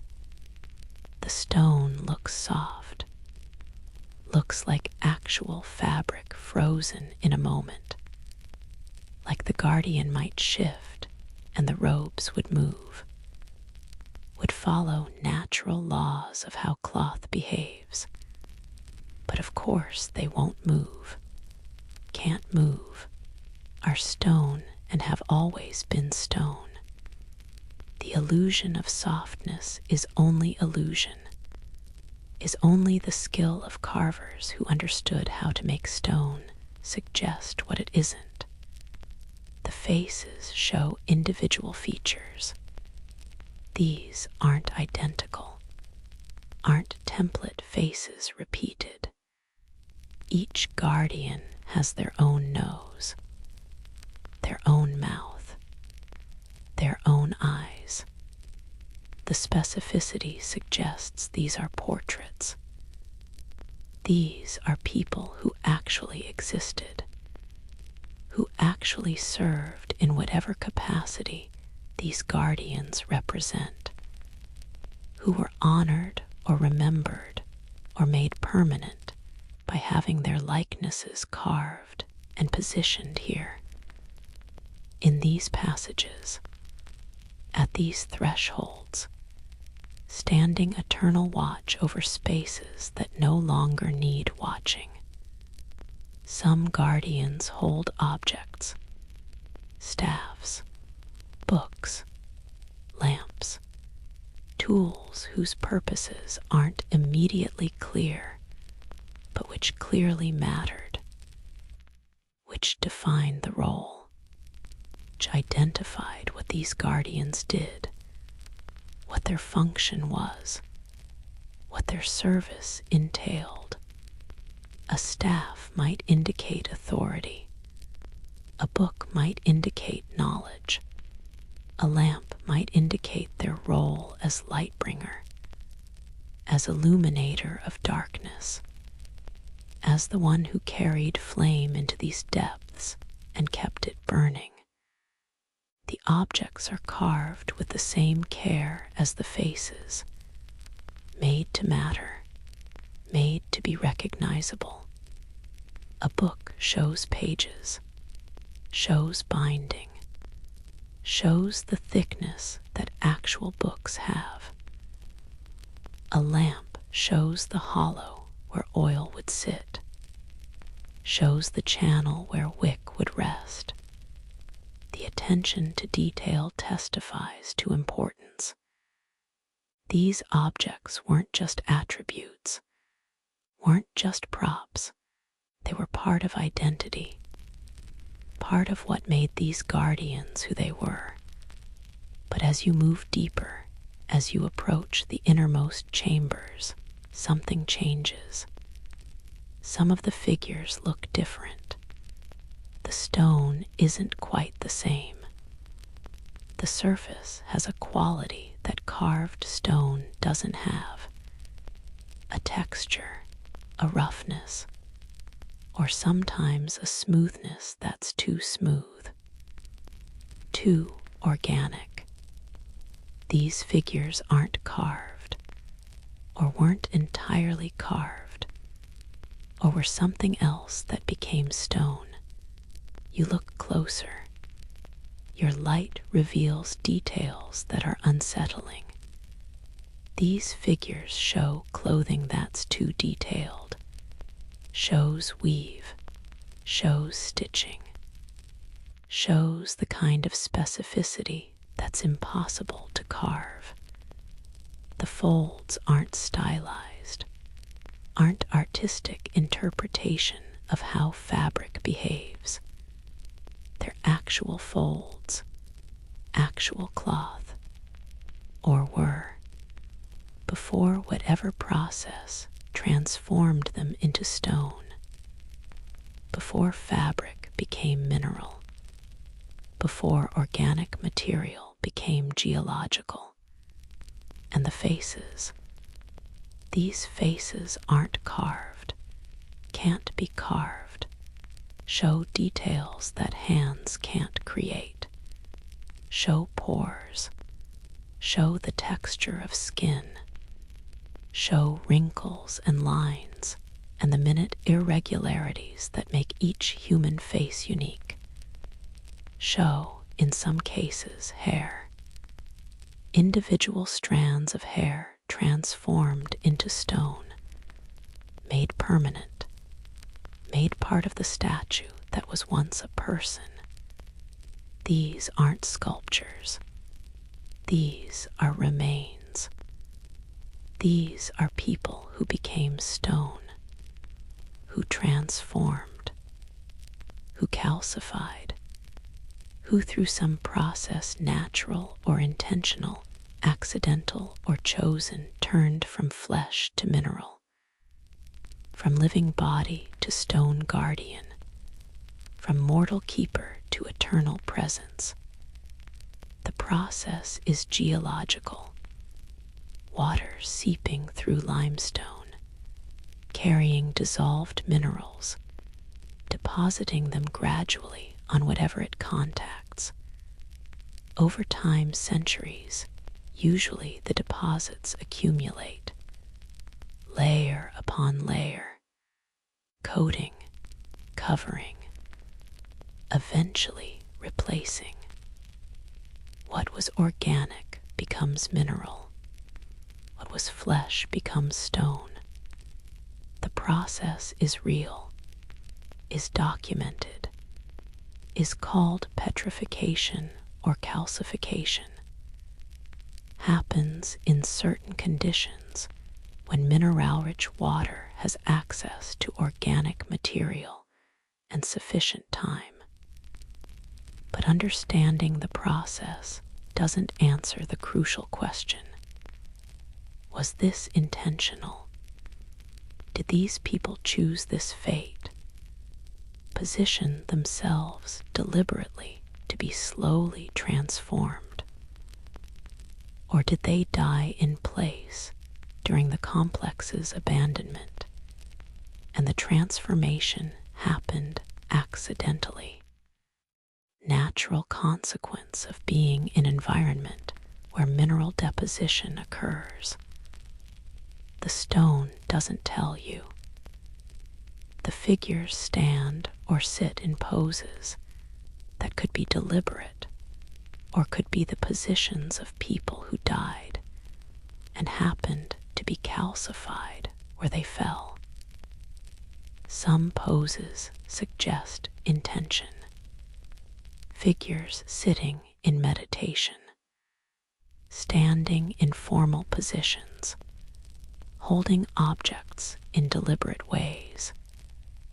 These poses feel chosen, feel like someone positioned themselves carefully and then stayed, remained still while transformation occurred, remained at their post while flesh became stone, while mortality became immortality, while temporary service became permanent guardianship.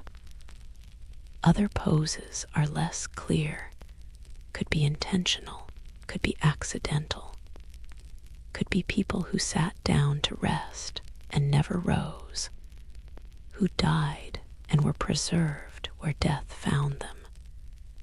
The ambiguity is impossible to resolve.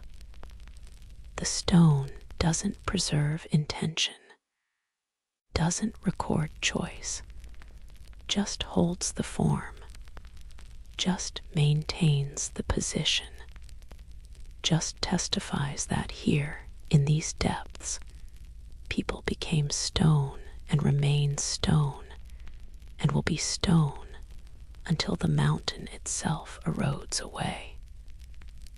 Whether intentional or accidental, the effect is the same.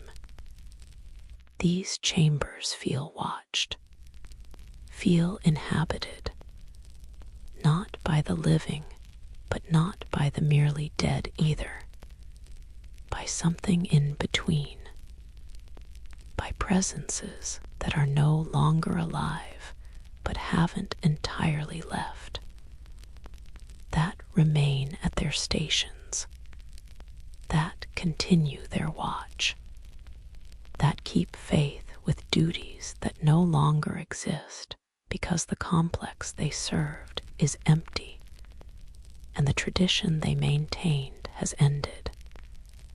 You walk past them, can't help but feel seen, can't shake the sensation that those stone eyes track your movement, that those calcified faces register your presence. This is psychology, is the human tendency to attribute consciousness to forms that resemble humans. But the feeling persists. The guardians watch, even in transformation, even in becoming stone, even in death or beyond death, or in whatever state they now occupy, they remain on duty. The deeper chambers, the ones that seem most sacred, most restricted, most set apart have the most guardians. Some doorways have figures on either side, standing watch, flanking the entrance, making clear that beyond this threshold lies something important, something that required protection, something that warranted eternal vigilance. The guardians here are the most transformed, the most thoroughly stone. Whatever process affected them had longest to work, had most time to complete the change from flesh to mineral. Their faces show no distress. This is remarkable. If the transformation was painful, if becoming stone was agony, if they suffered, their faces don't show it.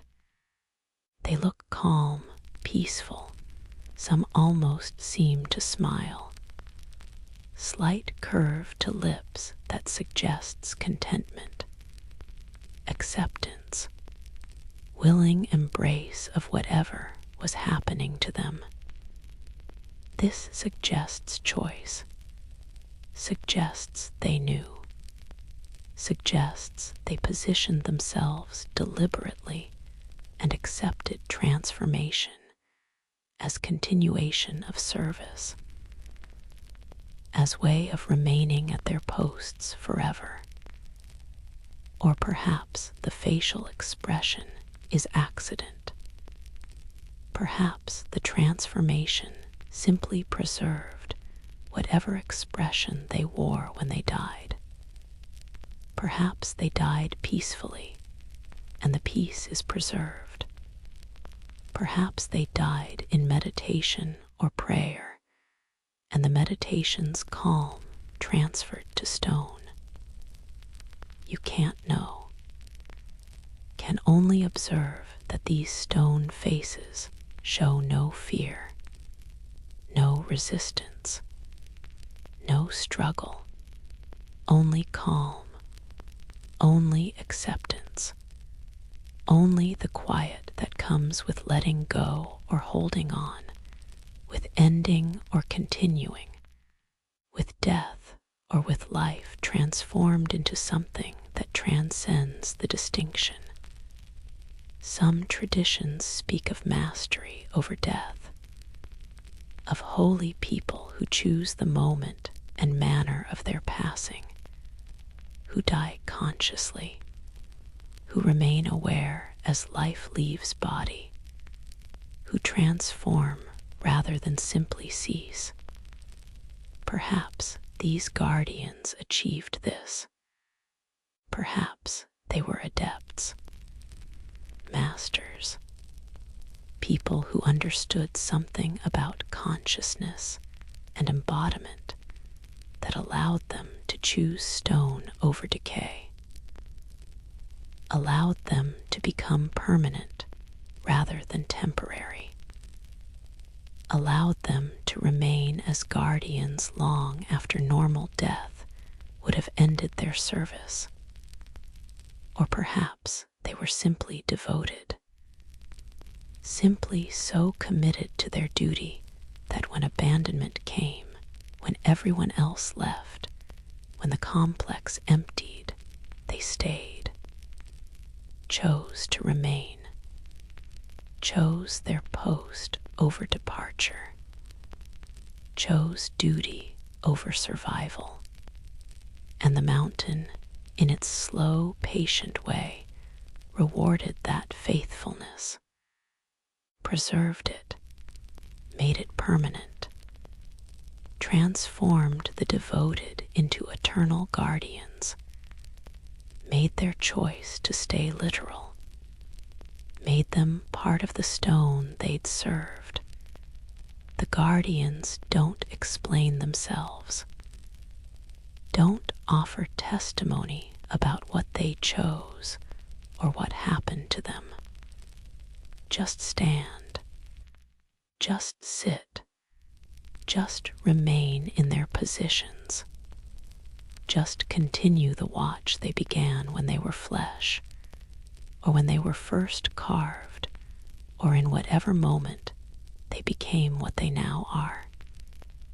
Stone figures in darkness, presences at thresholds, witnesses to emptiness.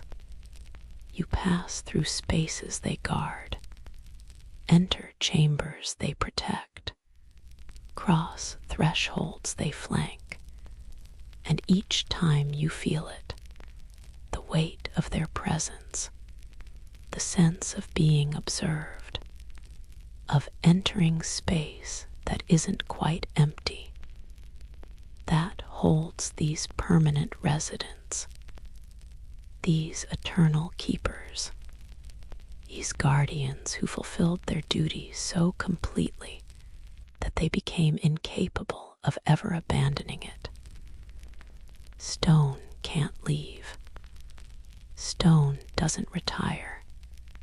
Stone doesn't age or weaken or fail. Stone guards forever. And these guardians, whether they chose stone or stone chose them, will guard these chambers until the mountain falls. Their faithfulness is almost heartbreaking. The dedication it represents, whether chosen or circumstantial, whether intentional transformation or accidental preservation, they remain, still here, still watching, still keeping faith with duties that ended centuries ago, still protecting spaces that no longer need protection, still maintaining vigilance over emptiness.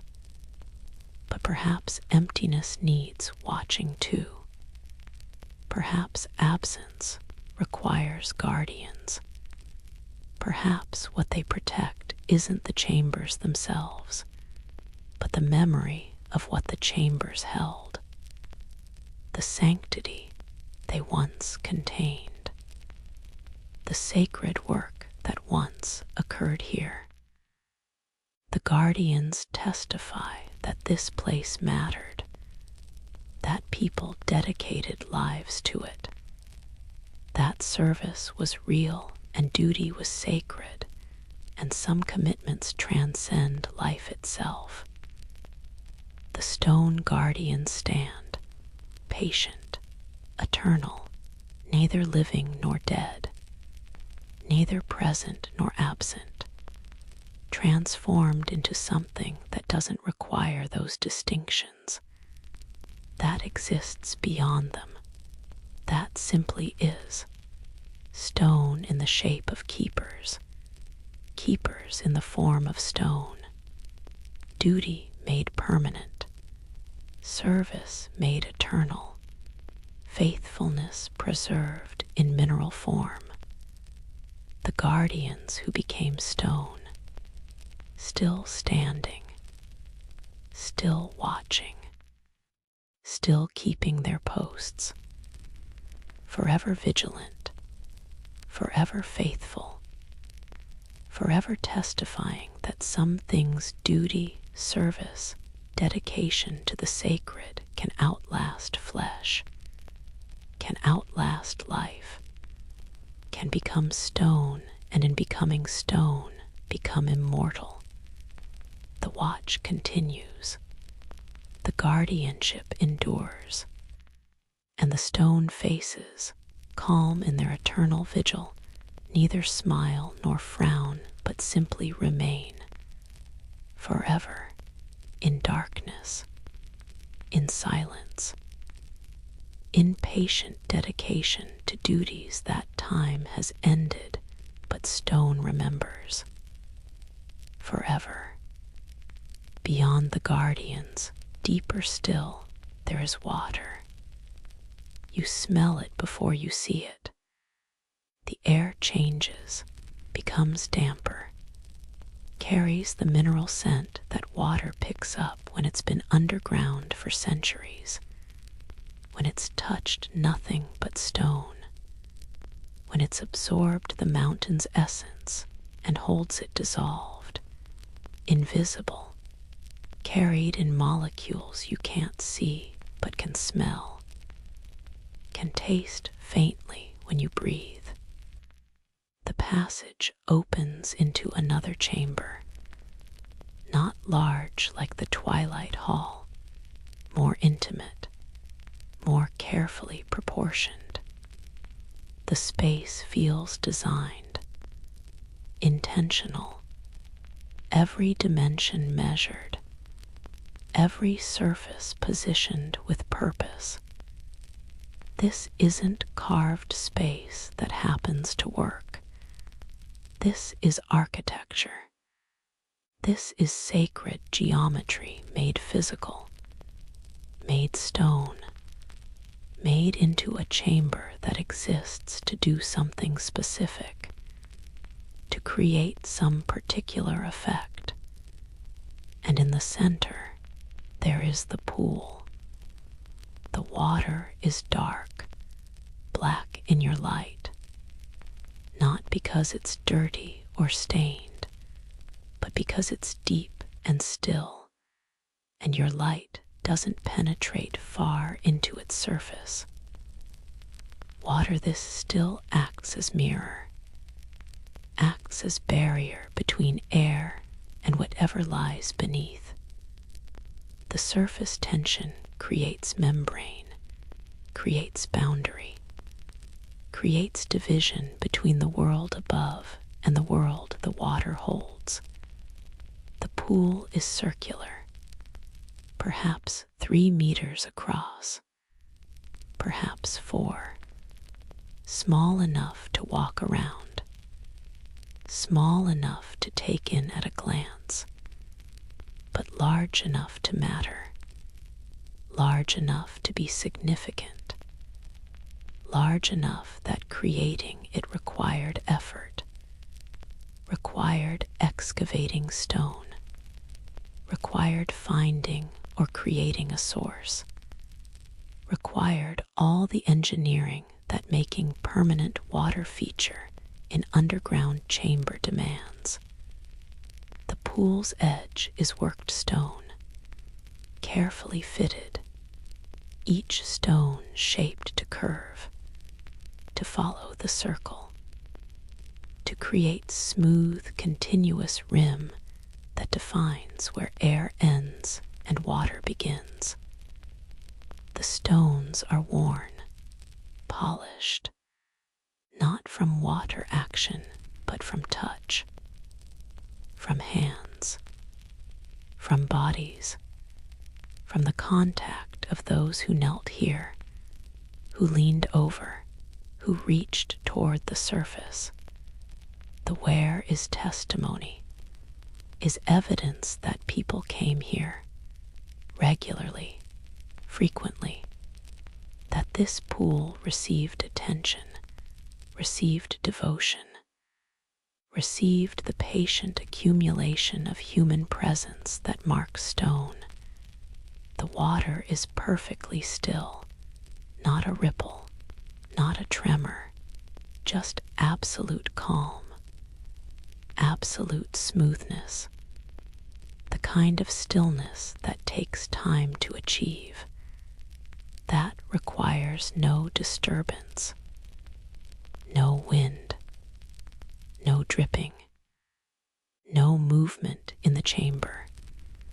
The stillness suggests the pool has been undisturbed for very long time, that the last person to touch its surface did so decades ago, centuries ago, that since then the water has simply waited, has simply been still, has simply held its perfect level and its perfect calm. But the pool is fed, must be fed. Water doesn't remain fresh by being static, doesn't stay clear by being isolated. Somewhere underground, a spring enters. Water flows in so slowly you can't detect movement. can't see where it enters, can't identify the source, but the pool hasn't dried, hasn't stagnated, hasn't developed the characteristics that sealed water develops. So somewhere, invisibly, water arrives. Somewhere, just as invisibly, water leaves. The pool is dynamic system that appears static, is flowing that appears still, is constantly refreshed while seeming eternal and unchanged. You approach, kneel at the rim where others knelt, where the stone is worn smooth by generations of bodies assuming this same position, this same pose. You look down into the water, into the darkness it holds, into the mirror it creates, and you see not yourself reflected, not your face looking back from the surface. You see stars. The ceiling above the pool is carved, decorated, covered with relief work that your light begins to reveal as you look up. The entire ceiling is a map, a chart, a careful representation of the night sky. Constellations, stars, the patterns that wheel overhead in the world above, the patterns that guide travelers, that mark seasons, that tell time, that connect Earth to cosmos. All of it mapped here, carved here, preserved in stone in this chamber beneath the mountain where night sky should be impossible. The carving is precise, not artistic impression, not symbolic gesture towards celestial themes.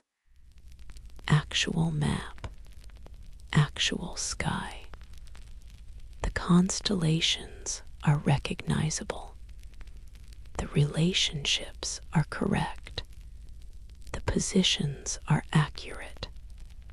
Someone observed carefully, documented faithfully, transferred what they saw in sky to what they carved in stone. The work is astronomical, scientific, based on observation and recording, and the patient notation of where stars actually appear when you look up from this particular latitude on this particular planet.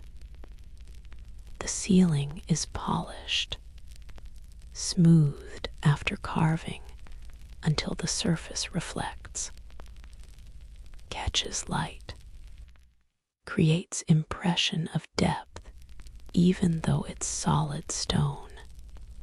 The polish makes the carved stars seem to float, seem to exist in space rather than on surface, creates illusion that the ceiling isn't there, that you're looking up into actual sky, into actual cosmos. The effect is disorienting, beautiful, deliberately crafted to create this specific experience. This particular confusion between stone and space, and the pool reflects the ceiling. The still water acts as mirror, shows you the carved sky, lets you see stars by looking down instead of up, reverses the normal relationship, makes height visible in depth, makes cosmos accessible through descent rather than ascent. You kneel beside dark water in chamber deep underground, and you see stars, see constellations, see the map of heaven reflected in the dark mirror the pool provides. This is the chamber's purpose. This is what it was built to do, to show you that what's above exists below. That sky can be found in depth. That descending into the mountain doesn't mean leaving cosmos behind, doesn't mean separating from the celestial. The sacred exists not just in height, but in depth, not just in reaching up, but in going down. The pool demonstrates this, proves this, makes it visible and undeniable. The experience is profound. You're looking down but seeing up. You're underground but seeing sky. You're surrounded by stone but seeing space. The contradictions resolve into understanding, into the recognition that sacred space operates by different rules, that here in this chamber the normal distinctions don't apply, that here depth equals height, that darkness holds light, that stone contains cosmos. Pilgrims who came here would have understood this message, would have knelt where you're kneeling, would have looked into the water and seen what you're seeing, would have experienced the same disorientation, the same wonder, the same recognition that their descent into the mountain had brought them not away from the sacred, but toward it. That going down was another way of going up, that the depths held what the heights held, that separation was illusion and connection was truth. The constellations carved on the ceiling match actual sky.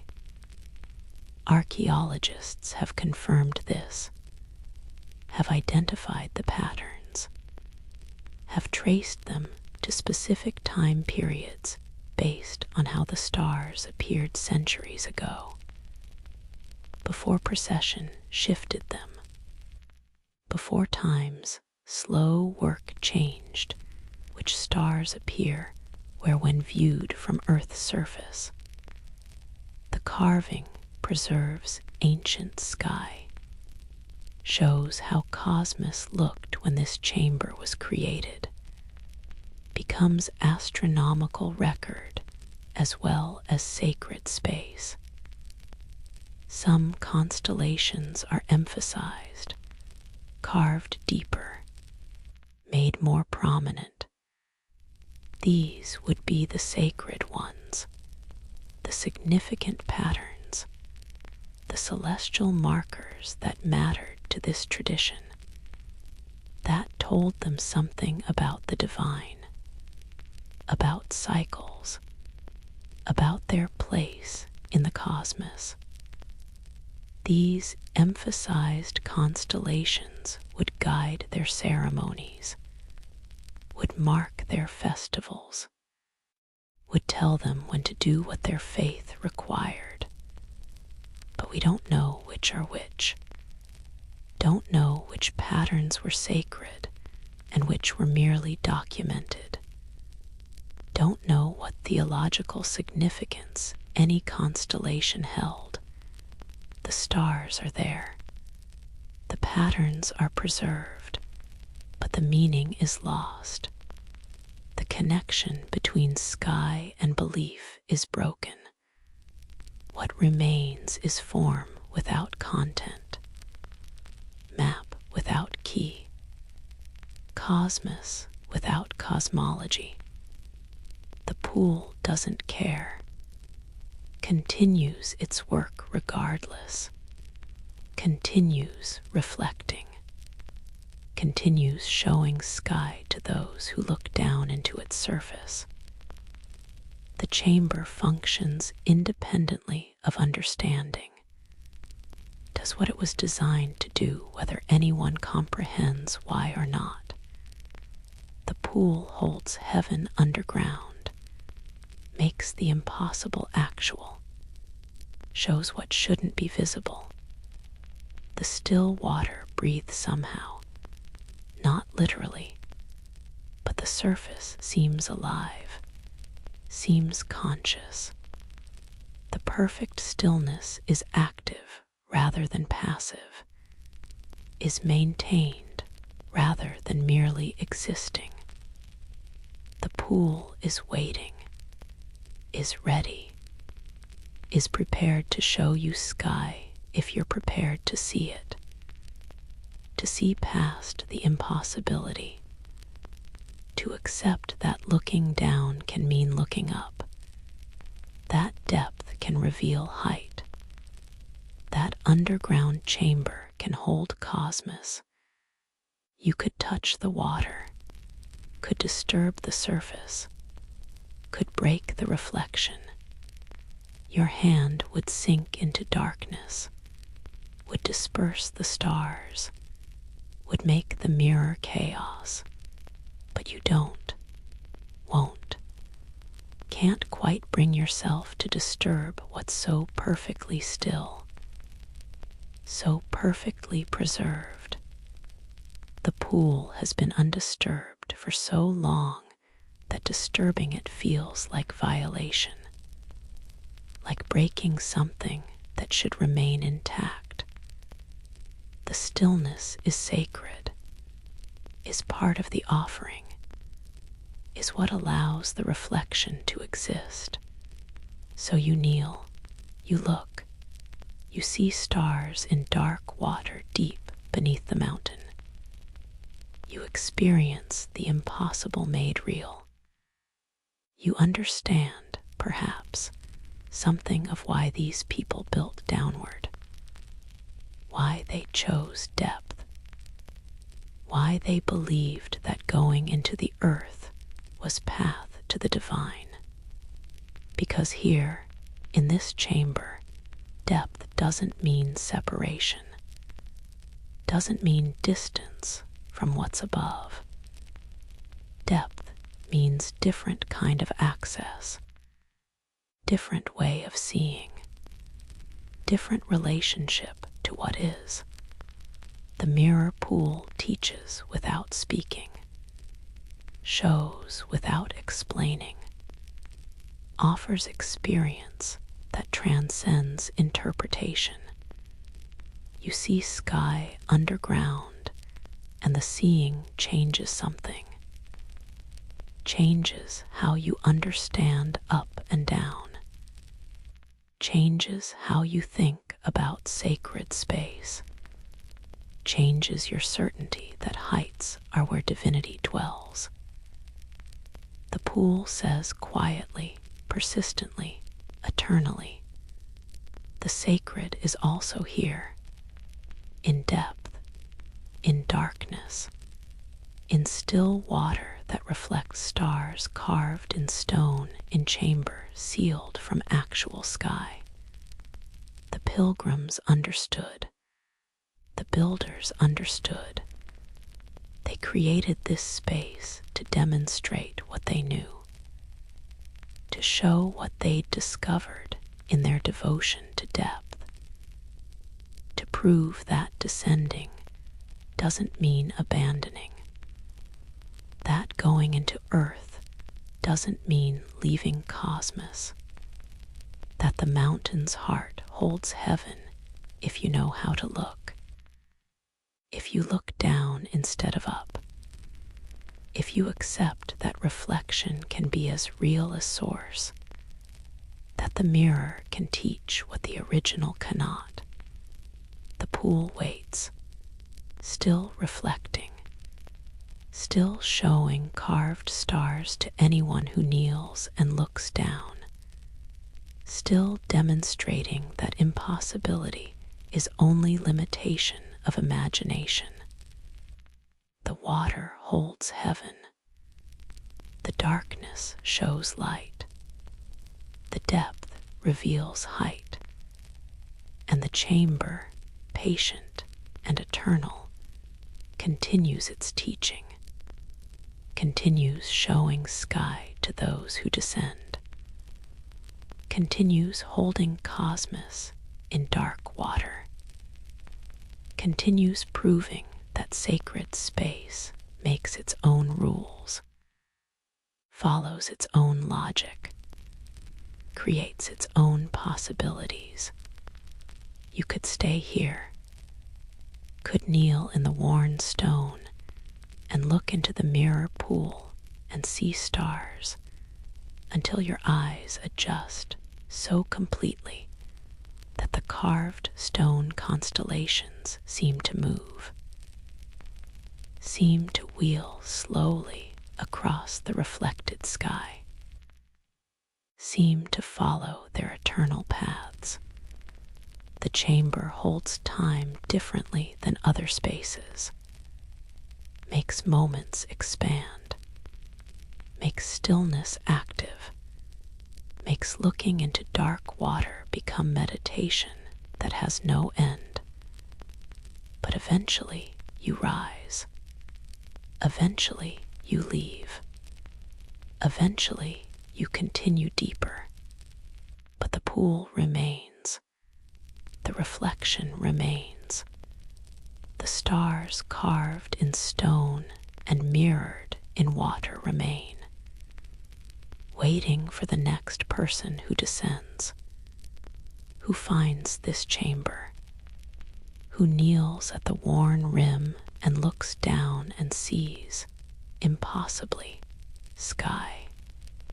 The mirror pool holds heaven still, underground, in darkness, in depth, proving eternally that what's above can be found below, that cosmos exists in descent, that the sacred dwells in the mountain's heart as surely as it dwells in the heights. The pool reflects, the stars shine, and the ancient teaching continues, silent and persistent, in dark water that will hold heaven as long as the mountain stands. At the terminus of the deepest passage, where stone narrows and air grows cold, and silence becomes something you can feel pressing against your skin, there is a door. Not a doorway, not an opening, a door. Actual stone door set into a frame carved from the mountain itself. Massive, too heavy for one person to move. Too heavy, perhaps, for several people working together. Stone on stone, dense, solid, permanent. The door is different from anything else you've encountered in these depths. The passages have been open, the chambers accessible. Even where narrowness required crawling, the way remained passable. But here, the mountain closes. Here, passage stops. Here, stone declares that you can go no further, that some spaces remain sealed, that not everything buried in these depths is meant to be reached. The door sits perfectly in its frame, fitted with precision that speaks of careful measurement, of patient work ensuring that stone met stone exactly, that gaps didn't exist, that the seal would be complete. The fit is so precise that you can't slide paper between door and frame, can't find space where air might pass. The closure is absolute, is perfect, is intentional completeness that says this door was made to stay closed. And it is sealed, not just closed, sealed, additional stones wedged around the door's edges, fitted into the narrow space between door and frame, hammered tight, made immovable, then covered with mixture, mortar or cement or some compound that has hardened over centuries into substance, almost as strong as the stone itself. The seal has become part of the structure, has integrated with door and frame, has made the closure permanent, made opening impossible without destroying. The seal shows no signs of tampering, no evidence that anyone ever attempted to breach it. No chisel marks, no pry marks, no indication that anyone tried to remove the wedged stones or chip away the hardened mixture. Door was sealed and has remained sealed, has stood closed and guarded and inviolate for however many centuries have passed since the last person left this chamber, and ensured that what lay beyond would stay beyond, would remain inaccessible, would be protected or contained, or simply kept separate from the world of the living.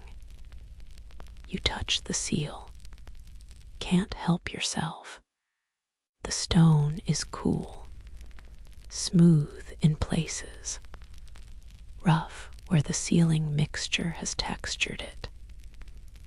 Your hand rests where other hands must have rested, where the people who sealed this door stood and worked and completed their task, where they stepped back and knew that their work was done, that the door would hold, that whatever needed to remain beyond this threshold would remain there. Your touch connects you to them across time, across the silence of centuries. 2 moments of contact with the same stone separated by more years than you can easily imagine. The door's surface bears carvings, inscriptions, symbols worked into the stone before it was positioned, before it was sealed. These marks were meant to be seen, were meant to be read by anyone who came this far, who descended through all the chambers above, who passed the guardians and the mirror pool and the calendar stairs, who arrived at this final threshold and found it closed. The inscriptions are in that formal script, that specialized language that appears in the library and on sacred objects throughout the complex. The script that scholars can read but struggle to translate, that holds meaning just beyond the reach of modern understanding. But these phrases appear in other contexts, have been partially translated through comparison and analysis, and patient scholarly work. They speak of sanctity, of boundary, of threshold that must not be crossed, of why some doors close forever. What is sealed remains sealed. That's one phrase, clear enough even in translation, direct, unambiguous, a statement and a command. The door was sealed deliberately and should remain sealed, should be respected in its closure, should be acknowledged as boundary that exists to be honored rather than breached. The sacred dwells in separation, another phrase, more theological, more philosophical, suggesting that holiness requires distance, that some things must remain apart, that separation itself can be sacred, that not everything is meant for access, for contact, for human knowledge or presence. Some things remain holy precisely because they remain sealed, because they're protected by closure, distance, by the boundary that this door represents. Let the mountain keep what the mountain holds.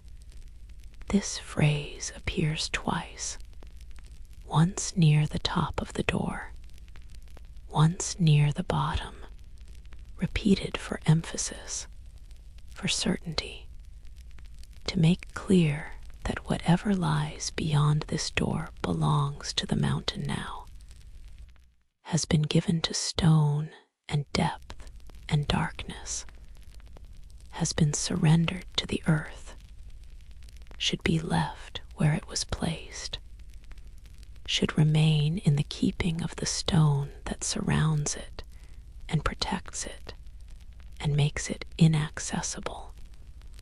Around the door, offerings have accumulated, piled at its base, scattered across the chamber floor. Small objects, tokens, trinkets left by visitors across generations, coins that have corroded green, clay figurines worn smooth by time, flowers that long ago turned to dust but left brown stains on stone, pieces of fabric that have deteriorated into fragments. The offerings testify to continued visitation, to people coming here long after the door was sealed, coming to acknowledge what it represented, to honor what it protected or contained, to leave something at this threshold even though the threshold cannot be crossed. The offerings suggest reverence, suggest that the sealed door became pilgrimage site, became destination.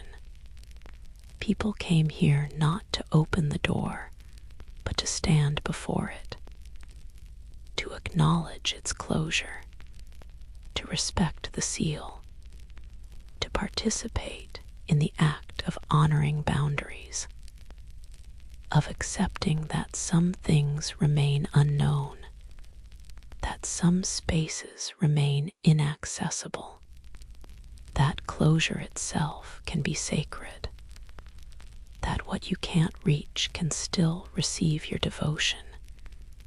You wonder what lies behind the door.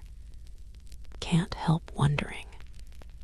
The human mind doesn't accept sealed spaces easily, doesn't like not knowing, doesn't rest comfortably with barriers that can't be breached. The sealed door creates longing, creates curiosity that borders on obsession. What's there? What required such permanent closure? What needed to remain beyond access for centuries? The possibilities multiply in imagination. Perhaps treasure, sacred objects too precious or too powerful to leave accessible, relics that required protection, artifacts that couldn't be allowed to fall into wrong hands or be lost to looters, or simply be removed from the sacred context that gave them meaning. The door would protect them. The seal would ensure their safety. The permanence would guarantee that what was placed there would remain there, would be kept safe by stone and darkness and the weight of the mountain pressing down, or perhaps remains, bodies of holy people, saints or masters or founders of the tradition, people whose physical remains required special treatment, whose bodies couldn't be allowed to decay in ordinary ways, who needed to be placed in sealed chamber where they would rest undisturbed, where they would be protected from desecration, where they would remain in the mountains, keeping until time itself ended. The sealed chamber would be tomb, would be mausoleum, would be the eternal resting place for those who deserved such honor, or perhaps nothing. Perhaps the chamber beyond is empty, was always empty, the door sealing void rather than content, the seal protecting absence rather than presence. Perhaps what's sacred is the sealed space itself, the chamber that cannot be entered, the room that exists beyond access, the space that holds nothing but its own inaccessibility, that teaches through its closure, that speaks through its silence, that demonstrates that not everything needs contents to have meaning. Ground-penetrating instruments have been used, modern technology attempting to see what human eyes cannot. The readings show something, a space, a chamber, possibly large.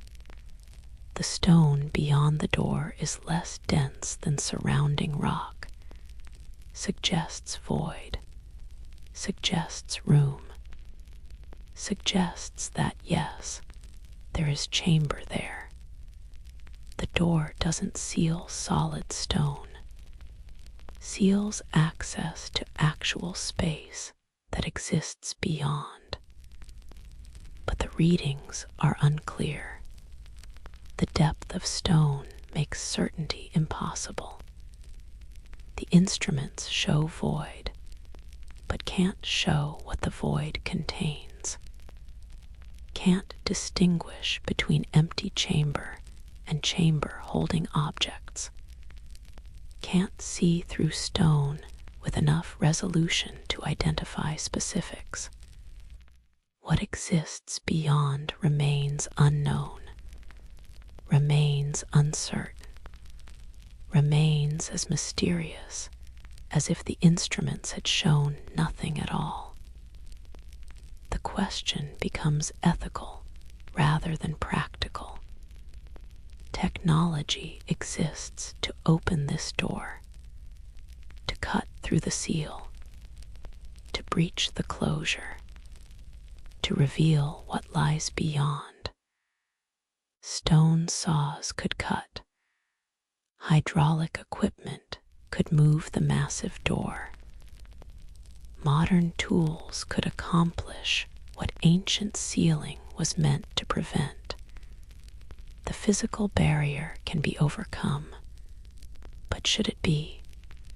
The door was sealed deliberately, with intention, with reasons that mattered to those who sealed it. They chose closure, chose permanence, chose to make this space inaccessible. They had the power to leave it open, had the option to make it accessible, had the ability to create doorway rather than seal. But they chose seal, chose permanent closure, chose to place whatever lies beyond outside the reach of future generations. Opening the door would violate that choice, would dismiss their intention, would prioritize modern curiosity over ancient wisdom, would say that what they decided to seal, we have the right to unseal, that our desire to know outweighs their decision to conceal, that boundaries they established we can ignore because we have technology they lacked. This feels wrong, feels like transgression. The door was sealed for reasons.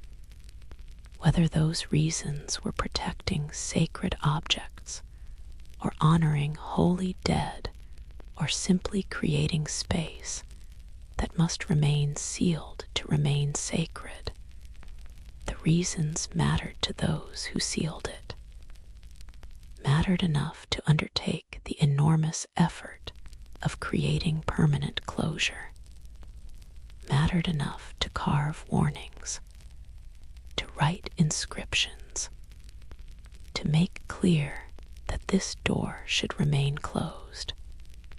So the door remains sealed. The chamber beyond remains unknown. And perhaps that's appropriate. Perhaps some thresholds exist to be acknowledged, but not crossed. Perhaps some doors exist to be faced, but not opened. Perhaps some mysteries should remain mysterious, should be honored precisely by not solving them, should be respected through acceptance rather than breach. The sealed door teaches by remaining sealed, teaches that boundaries matter, that respect for intention matters, that not everything is meant to be known, that some wisdom lies in acknowledging what cannot be accessed rather than in accessing everything. That closure itself can be meaningful, that the sealed space can teach what the opened space would destroy. You stand before the door. Place your hand on stone that will never move. Look at inscriptions that warn against exactly what you're tempted to do. Feel the weight of centuries of closure, of patient, persistent, permanent separation between this chamber and whatever lies beyond. The door stands. The seal holds. The boundary remains. And in the standing, in the holding, in the remaining, there is teaching.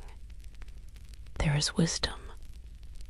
There is the understanding that some things are meant to stay sealed, that some knowledge is meant to remain beyond reach, that some spaces exist to demonstrate that not everything can be entered, not everything can be known, not everything is meant for human access or human understanding. The sealed door remains sealed, will remain sealed unless future generations choose violation over respect, choose curiosity over reverence, choose opening over honoring. The door stands as challenge, as question, as persistent invitation to decide what matters more, knowing what's beyond or respecting the choice to keep it beyond, to honor the seal or breach it, to accept mystery or destroy it in pursuit of certainty.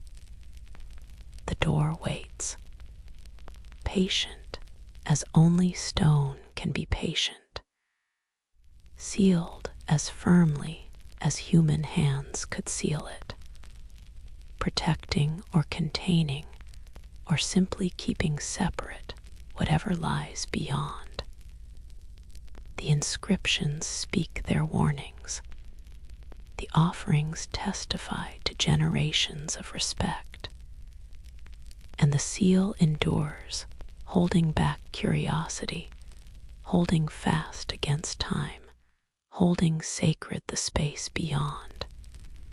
The door that no one opened, the threshold that remains uncrossed, the boundary that teaches through its permanence that some things, some spaces, some knowledge, some secrets are meant to remain exactly where they were placed, sealed, protected, kept beyond the reach of those who come after, beyond the grasp of those who desire, beyond access, beyond knowing, beyond, forever beyond.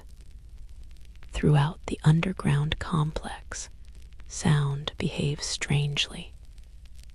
You've noticed this already. In some chambers, your footsteps disappear, are swallowed by stone, make no echo at all. The space absorbs rather than reflects, takes sound and keeps it, returns nothing. You walk in silence more profound than mere quiet, in silence that actively consumes whatever noise you make. In other spaces, sound amplifies. A whisper carries to corners that should be beyond its reach. A breath becomes audible across the chamber. The smallest noise, the rustle of clothing, the scrape of shoe on stone expands, fills the space, becomes larger than it should be. These chambers gather sound, collect it, make it more than it was when it left your body. But there is one chamber where sound does something else entirely, something that cannot be explained by simple acoustic principles, something that feels less like physics and more like transformation, like translation, like the stone itself is speaking back in language you almost recognize, but can't quite understand. You find this chamber by following a passage that curves, that spirals gently around some central axis you can't identify. The passage is deliberate, is designed, follows curves too regular to be natural. Someone carved this path to wind, to create this specific approach, to bring visitors to the chamber through this particular route rather than straight line. The spiral is preparation, is transition, is the journey that makes the arrival meaningful. The chamber, when you enter it, is oval, not circular, not square, oval.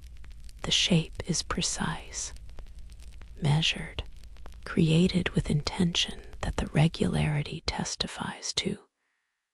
The walls curve smoothly, rise from floor in continuous arc, meet overhead in ceiling that is domed, smoothly domed.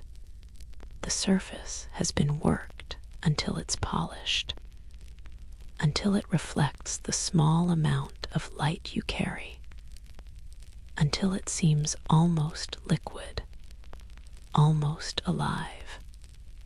The chamber is empty. No furniture, no altar, no obvious purpose for existing except to exist, to create this particular space, this particular shape, this particular volume of air surrounded by stones shaped just so. The emptiness feels deliberate, feels like the chamber's contents are not objects, but something else, are not things you can see, but experiences you can have. The chamber holds potential rather than artifacts. You speak. Can't help yourself. Say something simple. Your name, perhaps. Or just hello, testing the space. Curious about how your voice will sound, how the chamber will receive your speech. What will happen when sound leaves your mouth and encounters the curved stone walls? And the echo begins. Not immediate, not the sharp return you expect, but slower, gradual. Your voice seems to hang in the air, to spread, to fill the chamber before beginning its return. And when it comes back, when the echo reaches your ears, it continues. For 10 seconds, 20, longer than physics suggests it should. Your single word becomes sustained presence, becomes ongoing sound that refuses to fade, that repeats and repeats and repeats, gradually diminishing, but taking impossibly long to fade into silence. The extended echo transforms speech, makes every word last, makes every sound become event rather than moment. You can't speak quickly here, can't have conversation. Each word needs space, needs time to complete its journey through the chamber, needs to fade before the next word can begin, or else sounds overlap. Layer. Create confusion of voices speaking over themselves. So you speak slowly, deliberately. Give each word its space, its time, and you discover something strange. The echo doesn't sound quite right, doesn't sound exactly like what you said. The words return changed, shifted. The vowels are slightly different. The consonants subtly altered. Your voice is recognizable. This is you speaking, but also not quite you. Your voice plus something else. Your words transformed by their journey through the chamber. You try again. Speak another word. Listen carefully to how it returns. And yes, the echo is different. Is your voice but distorted, or not distorted, transformed, made into something that sounds almost like different word, almost like different language? The chamber takes what you say and returns it as something else, takes English or whatever language you speak and gives back syllables that sound like ancient tongue, like language that existed here before, that filled this chamber when it was used, when ceremonies occurred and prayers were spoken, and this space held voices speaking the lost language of this tradition. This should be acoustic distortion, should be sound waves interfering with each other, frequencies reinforcing or canceling in ways that alter what you hear.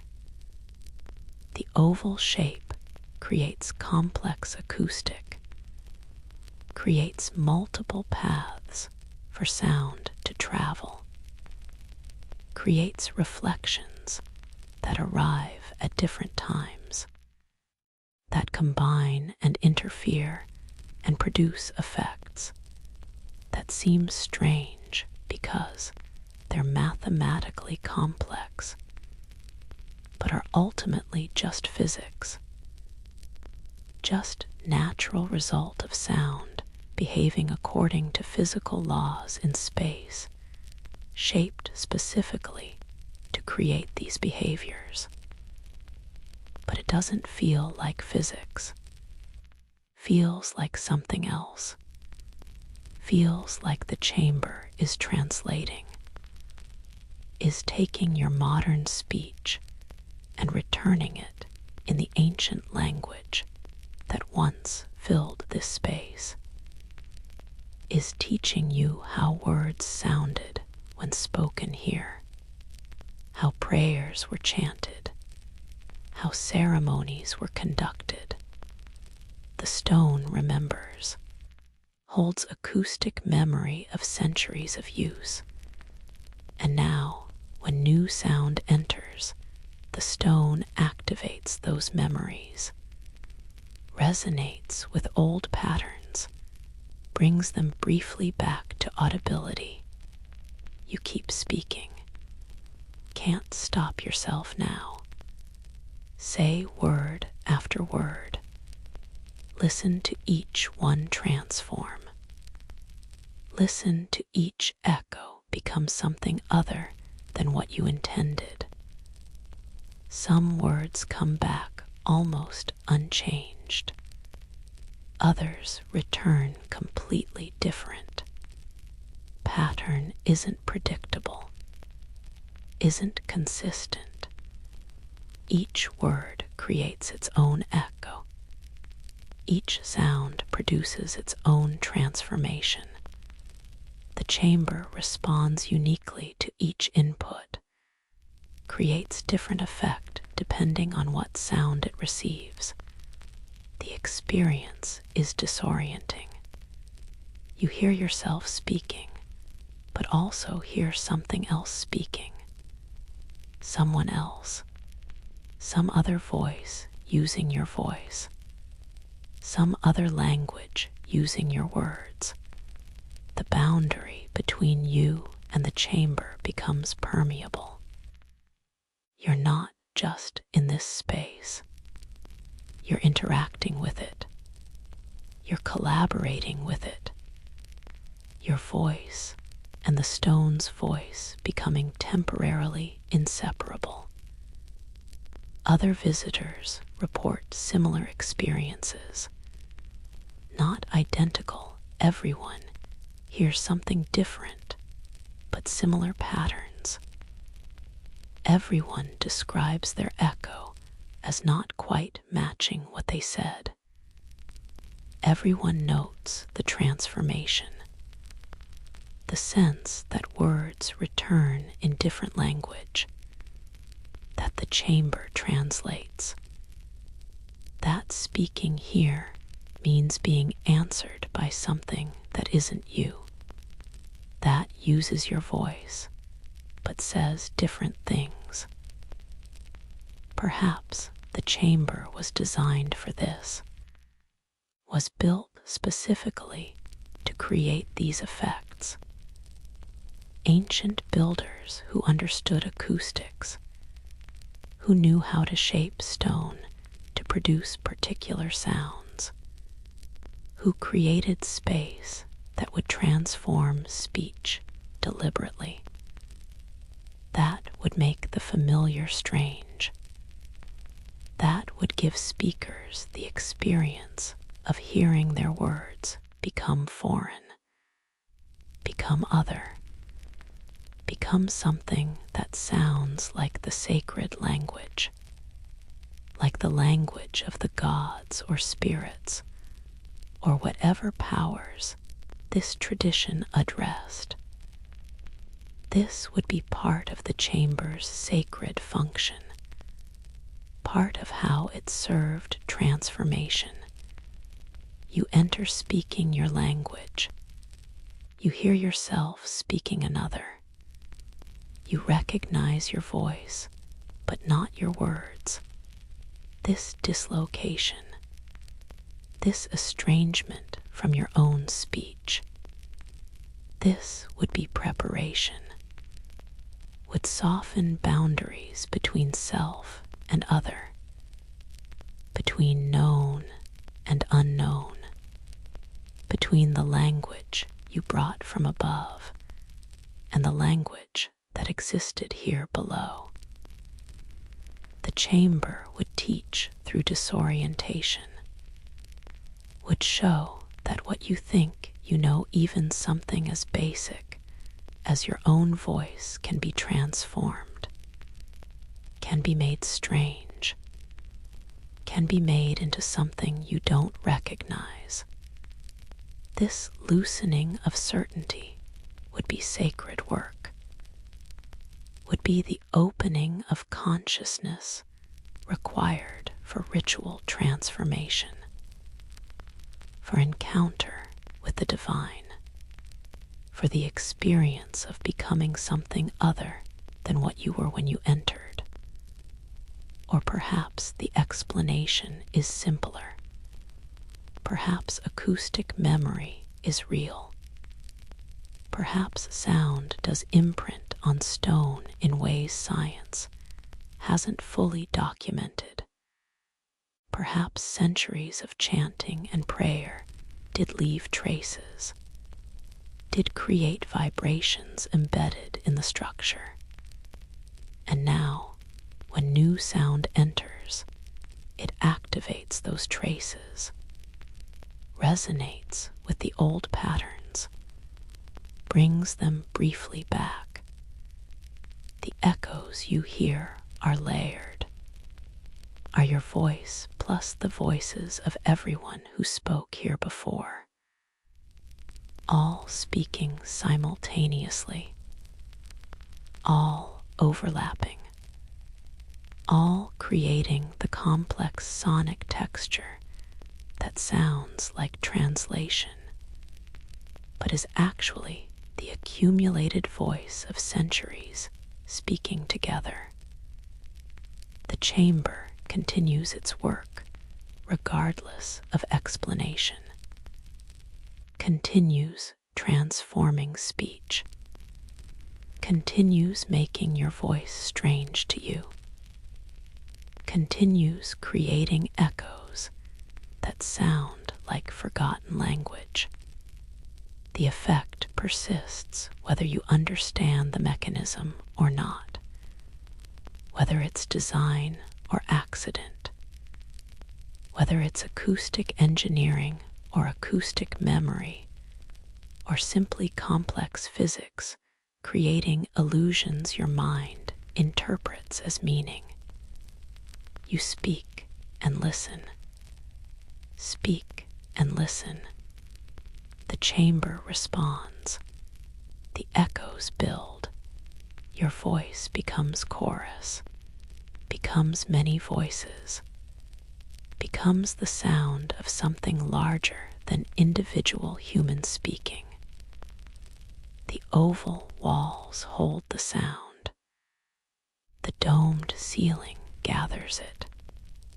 The polished stone reflects it back and back and back until the chamber is full, until silence seems impossible, until every word you've spoken is still present, still sounding, still adding to the accumulating density of voice in stone.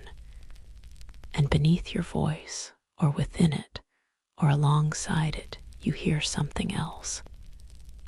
Other voices, faint, so faint you're not certain they're real, but present, whispering, chanting, speaking in rhythms that aren't your rhythms, in cadences that aren't your cadence, in what sounds like actual language, actual words, actual meaning that you can't quite grasp, but can almost feel, almost understand. almost translate if you could just listen more carefully, could just attend more fully to what the echoes are saying beneath what you're saying. Perhaps this is imagination. Perhaps your mind, desperate for pattern, creates language from random acoustic artifacts, creates meaning from meaningless distortion, creates the voices it needs to hear in order to make sense of the sensory confusion the chamber produces. The brain is prediction machine, is pattern finder, is meaning maker. Given ambiguous input, it will create interpretation, will find words in noise, will hear speech in echo, will construct the experience it expects to have. Or perhaps the voices are real, are actual traces of actual people who spoke here, who filled this chamber with prayer and song and ceremony, who used this space for centuries, who left something of themselves in the stone, who created sonic patterns that persist, that remain active, that return when conditions are right, when someone speaks and the chamber responds, and for a moment brief, uncertain, impossible to confirm the boundary between then and now becomes permeable. The voices of the past become audible in the present. The dead speak through the living. The forgotten language sounds again. You fall silent. Let the last echo fade. Let the accumulated sound dissipate. Let the chamber return to its natural state of waiting, of potential, of readiness to transform whatever sound it next receives. The silence, after all the echoes, feels deeper, feels more complete, feels like the absence after presence rather than just emptiness. The chamber has been full.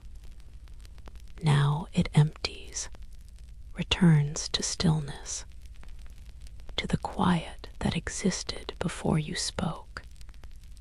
That will exist after you leave. That is the chamber's default state. But even in silence, something remains. A sense that the space is not quite empty, that echoes continue beneath the threshold of hearing, that your voice joined the others, that what you spoke became part of what the chamber holds, part of the accumulated sound of centuries, part of the chorus that exists in the stone, waiting, ready, patient, for the next person who enters, who speaks, who hears their voice transform, who listens to echoes that speak in forgotten tongues. The chamber of echoes waits, silent now, but never truly silent, always holding the voices that spoke here, always ready to speak back, to translate, to transform, to teach through disorientation that language is not fixed, that identity is not stable, that what you think you know about your own voice, the most familiar sound you hear, can be made strange, can be made foreign, can be made into something you recognize and don't recognize simultaneously. The echoes speak, the chamber translates, and in the translation, Something ancient, something that shouldn't exist, shouldn't persist, shouldn't be audible becomes briefly, impossibly, wonderfully present, speaking in forgotten tongues, in your voice, in voices that came before, in the layered, complex, mysterious language that stone and time and sacred purpose have created together, forever echoing, forever speaking, forever translating what was into what is, forever. In many of the chambers, particularly those that seem to have been ceremonial spaces, that feel more sacred than others, that hold the weight of ritual in their very dimensions, the floors are covered with ash. Not a thin layer, not a dusting, thick accumulation, centimeters deep in places, decimeters, enough ash that walking through these rooms means walking on the compressed residue of centuries, on what remains when fire consumes, when offerings burn, when the sacred work of transformation through flame has been done again and again and again, until the evidence of that work fills the space. The ash is fine, powdery, soft beneath your feet in a way that stone never is. Your first step releases it, sends particles rising, creating cloud, creating visible disturbance in air that has been still for longer than you can measure. The ash that was settled, that was compressed into layers, that was at rest, now moves, now rises, now drifts upward in slow spiral, in gentle ascent that catches what little light you carry. And it looks like snow, like snowfall, like the soft descent of winter precipitation that transforms landscapes. That makes everything quiet. That creates beauty through accumulation. The ash particles hang suspended, float, drift downward so slowly that they seem almost weightless, almost reluctant to settle. They catch the light, reflect it, create atmosphere of perpetual gentle falling, of something always descending, always returning to rest. The chamber fills with this floating ash, this visible testimony to disturbance, this beauty created from remains. Walking becomes careful. Each step releases more ash, more particles, more of this strange indoor snowfall. You move slowly, deliberately, trying to minimize how much you disturb. But disturbance is inevitable. Walking means lifting feet, shifting weight, creating pressure differentials that push air that carries ash. You can't move through these chambers without making them dance, without creating weather, without filling the air with particulate matter that was meant to stay settled. That was finished with movement. That had found its rest. The ash rises, drifts, settles slowly. The process takes minutes, long minutes. You stand still and watch ash fall around you. Watch it descend through the beam of your light. Watch individual particles make their journey from air to floor, from suspended to resting, from disturbed to still. The falling is hypnotic, beautiful in its slowness, in its gentleness, in the patience it displays. The ash is in no hurry to settle, takes its time, floats as long as physics allows before finally, reluctantly, returning to the floor.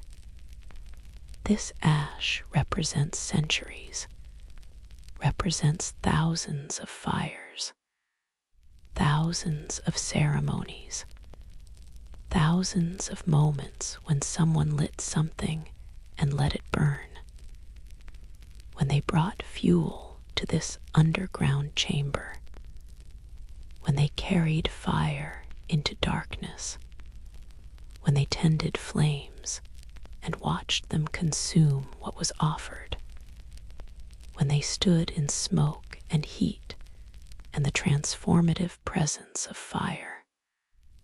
All of that accumulated, all of that left residue. All of those fires eventually became this ash. The composition varies. You can see this even without analysis. Some ash is black, pure carbon, wood or plant material burned completely, reduced to element, to the carbon that all organic matter contains. Other ash is gray, white, mineral content that doesn't burn, that remains after flame consumes the rest.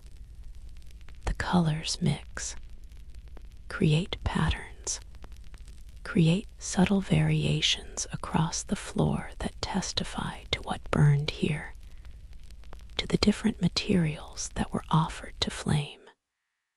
Scientific analysis reveals more. Samples taken carefully, examined in laboratories, subjected to chemical testing that identifies what these fires consumed. Multiple substances, woods from trees that grew on the mountain, oak, pine, cedar, local materials harvested from the surrounding forest, brought down into these chambers bundle by bundle, armload by armload, the patient work of gathering fuel for sacred fire, of ensuring that ceremony would have what it needed to burn, but also imported materials, resins that don't come from local trees, that had to be brought from distant regions, frankincense, myrrh, copal, precious substances, expensive substances, materials that cost something to acquire, that represented investment, that testified to importance, that showed these ceremonies warranted expense, warranted the effort of obtaining materials from far away, warranted the dedication of resources to obtaining what burned best, what smelled right, what created the proper atmosphere for sacred work.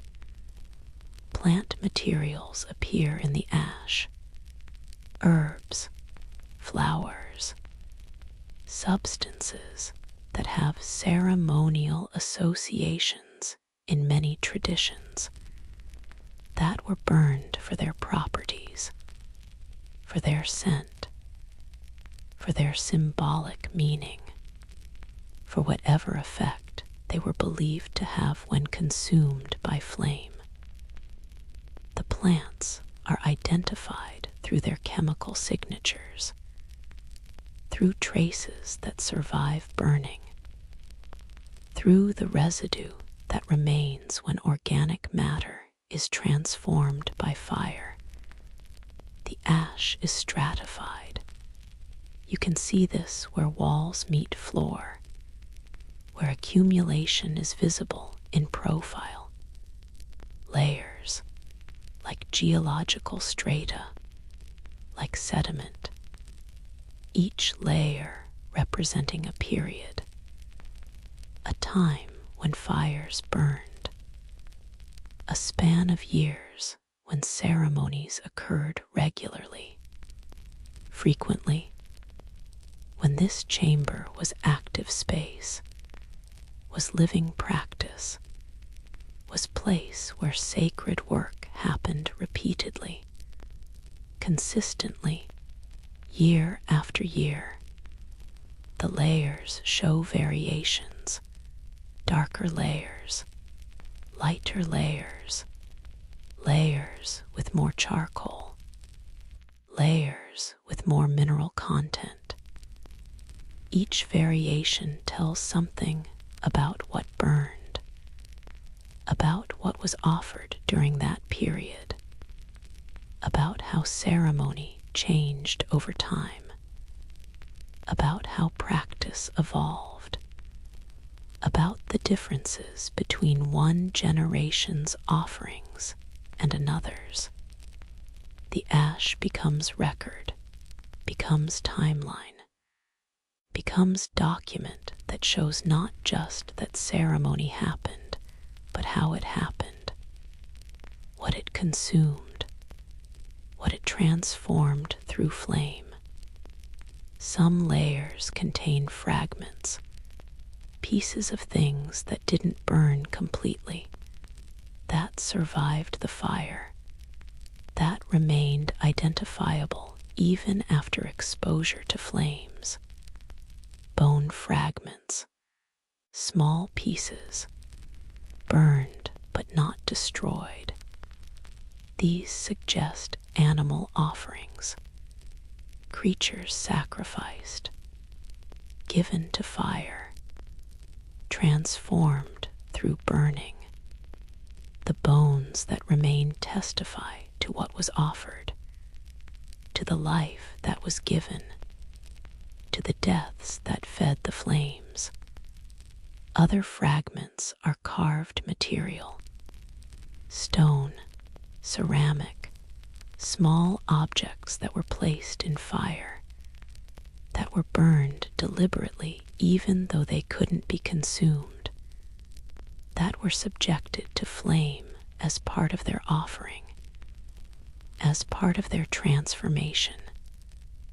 These fragments suggest that what went into the fire wasn't just fuel, wasn't just material meant to burn, but also objects, possessions, things that mattered, things that cost something to give, the destruction of the valuable, the transformation through fire, the act of making something unreachable by making it ash. The ash layers are thick, thicker in some chambers than others. In the most frequently used spaces, the accumulation is substantial. The floor level has risen. What was once ground is now buried beneath ash, beneath the compressed remains of centuries of burning. The original floor exists somewhere below, covered, transformed from surface to buried thing. The ash has changed the chamber's dimensions, has made it smaller, has raised the floor toward the ceiling by whatever depth the ash achieved. In some locations, the ash contains more resin, more of the imported materials. These spots show where the most important ceremonies occurred, where the most precious substances were burned, where expense was justified by significance, where whatever was being done warranted the use of frankincense or myrrh or other costly materials. The chemistry of the ash maps the sacred geography of the chamber, shows where the most important work happened, where the center was, where the focus lay.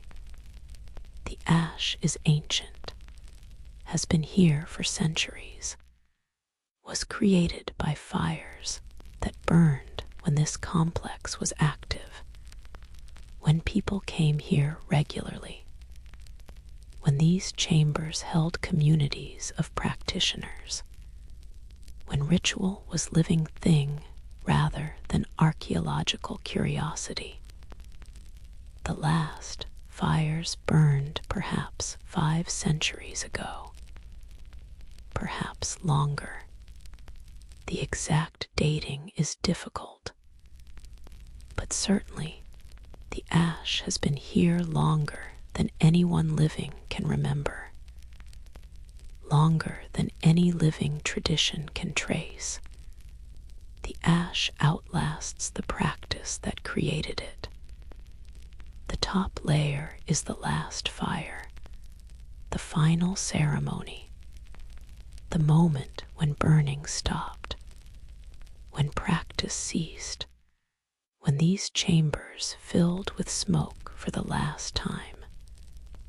That final ash fell, and no one disturbed it. No one swept it away. No one prepared the chamber for the next ceremony, because there would be no next ceremony. The tradition was ending. The practice was stopping. The fires that had burned for generations were going out, and the last ash fell onto the accumulated ash of centuries, added its thin layer to the thick deposit below, became the surface, became what would remain when everything else ended. Walking through ash chambers feels reverent, feels like walking through the remains of something sacred, because you are. The ash is essentially reliquary, holds the physical remnants of countless religious acts, contains the molecular traces of all that was given to fire, every offering, every sacrifice, every piece of fuel, every substance burned, all of it reduced to ash, all of it transformed to this powder that now coats the floor. That rises when you walk. That falls like snow around you. Disturbing it feels like trespass, feels like breaking something that should remain intact. Your footsteps violate the stillness, make the ash move again after centuries of rest. Release it into air after it had settled into layers. Turn it into cloud when it had become floor. The disturbance is necessary. You must walk to explore, must move to document, but it feels wrong anyway. Feels like disturbing graves, like interrupting rest, like forcing movement on something that had achieved stillness and earned the right to remain still. But the ash is also testament, proof of dedication, proof of faith maintained across centuries, proof that people came here regularly, repeatedly, persistently, brought offerings, lit fires, stayed while they burned, tended flames in darkness, breathed smoke, participated in the transformation that burning brings, The ceremonies weren't occasional, weren't rare events, were regular practice, consistent work, the patient, repeated act of offering fuel to flame, of watching transformation, of witnessing consumption, of participating in the sacred work that fire performs. The ash fell like snow then too. Each ceremony would have ended with falling ash, with particles drifting down, with the gentle descent of what remained when fire finished its work. The practitioners would have watched it fall, would have seen their offerings become ash, would have witnessed the transformation from material thing to dispersed residue, would have understood, perhaps, something about impermanence, about how things change, about how even the most solid offerings become powder, become dust, become what falls and settles, and eventually becomes invisible beneath the next layer. The ash continues falling now, your disturbance still settling, the particles you released with your footsteps still making their way back to floor. The process is slow enough that you can watch it completely, can see the entire journey, can witness how ash that was disturbed returns to rest, how what rose settles, how movement becomes stillness. The ash teaches patience, teaches that everything falls eventually, everything settles, everything returns to rest given enough time. You stand still, let the last particles descend, let the chamber return to its quiet, to its stillness, to its state of waiting that has lasted centuries. The ash settles around you, lands on your shoulders, your hair, your hands. You're becoming part of the layer, part of the surface, part of what covers this floor. The distinction between you and the ash blurs slightly.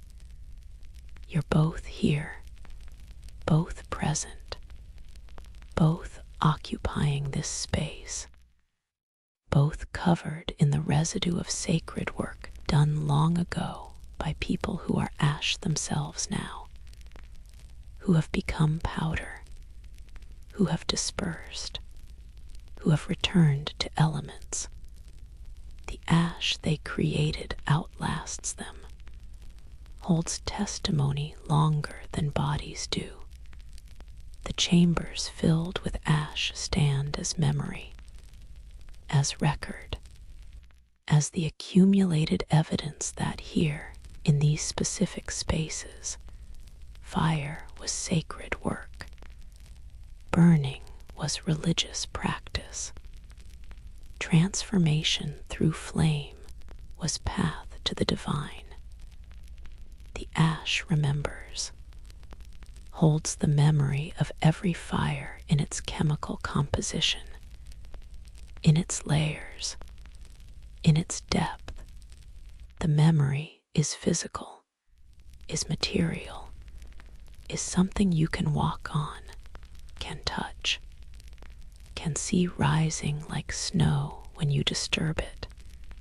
The ash fell like snow, still falls like snow when you make it move, will fall like snow for anyone who comes after, who walks these chambers, who disturbs the accumulated remains of centuries of offerings. The snow that doesn't melt, that doesn't disappear, that only settles and rises and settles again, forever present, forever testifying, forever holding in its soft, gray powder the memory of flames that burned, offerings that were given, sacred work that was done in darkness, in depth, in these chambers beneath the mountain where people came to burn things and watch them transform and understand, perhaps, that all transformation begins with giving something to the flame, with watching it consume, with witnessing it become ash, with seeing it fall, gently, softly, like snow, like memory, like time itself settling into layers that mark what was, what happened, what mattered enough to warrant fire. The ash knows, the ash remembers, the ash falls, still, forever, in these chambers where once there was flame and smoke and heat and transformation, and now there is only the quiet testimony of ash, falling, settling, waiting to be disturbed again, to rise again, to fall again, like snow, like memory, like the patient work of time, turning everything eventually into dust that falls and settles and becomes the floor we walk on.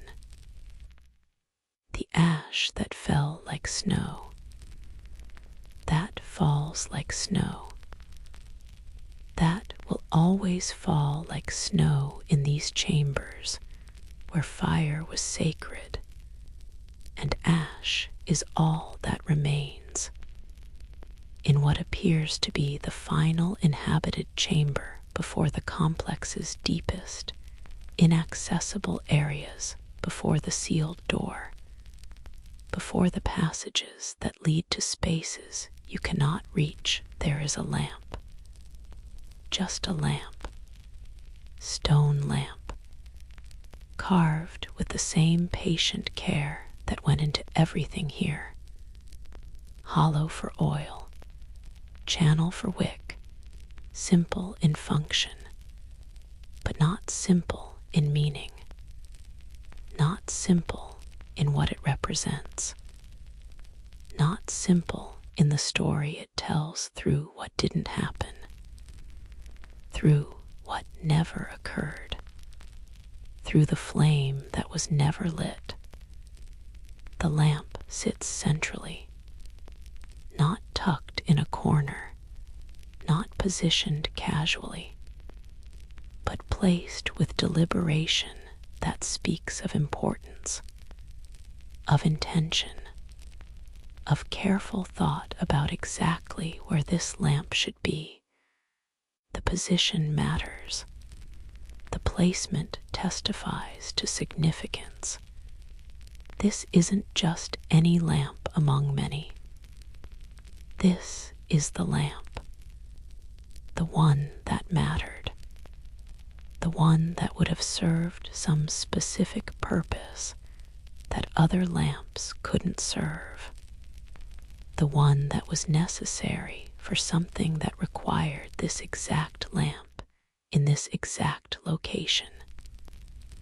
Above the lamp, the ceiling shows marks, soot marks, black staining that testifies to smoke, to flame, to fires that burned here and left their evidence on stone.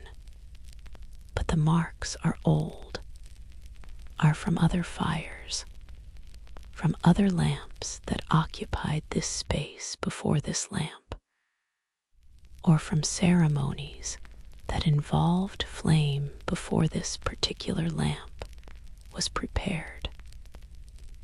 The ceiling remembers burning, remembers heat and smoke and the upward drift of combustion products. But the lamp below remembers nothing, holds no memory of fire, bears no evidence of ever having burned. The lamp itself is beautiful, not purely functional, not basic vessel for holding oil, carved with patterns, with symbols, with decorative elements that transform utility into art. Someone spent time on this, spent effort making it more than adequate, making it worthy of whatever purpose it would serve. The carving is fine, detailed, shows skill and care, and the belief that this object deserved beauty, deserved to be more than functional, deserved to be sacred object as well as practical tool. Around the lamp, the floor shows where people stood, where they knelt, where they gathered. The stone is compressed, smoothed, made different by the accumulated presence of bodies that occupied these spaces repeatedly, regularly. The wear patterns suggest ceremony, suggest ritual that required specific positions, specific postures, specific ways of being in relation to this lamp. People stood here, knelt there, gathered around in patterns that the floor still holds, still testifies to, still shows even though the people are gone and the ceremonies never completed. But the lamp holds no oil. The hollow that was carved to contain fuel is empty, clean, dry, no residue, no staining, no evidence that oil was ever poured here, that fuel was ever prepared, that this lamp was ever made ready to burn. The emptiness is complete, is absolute, is the emptiness of something that was prepared but never used, that was made ready but never activated, that was positioned for purpose that never manifested. And there is no carbon in the bowl, no burn marks where wick would rest, no blackening where flame would have touched stone. Chemical analysis confirms this. Microscopic examination shows stone that has never been exposed to combustion, that has never been heated by flame, that remains exactly as it was when carving finished, when the lamp was completed and positioned and made ready. The lamp was never lit. This is certain. This is fact. Whatever ceremony this lamp was meant for, whatever ritual it was prepared to illuminate, whatever sacred work required this specific flame in this specific location, none of it occurred. The evidence suggests timing, suggests the complex was abandoned before whatever final ceremony this lamp was meant for could happen. Perhaps the tradition died out. Perhaps the knowledge was lost. Perhaps the keepers left or died before the ceremony's time arrived.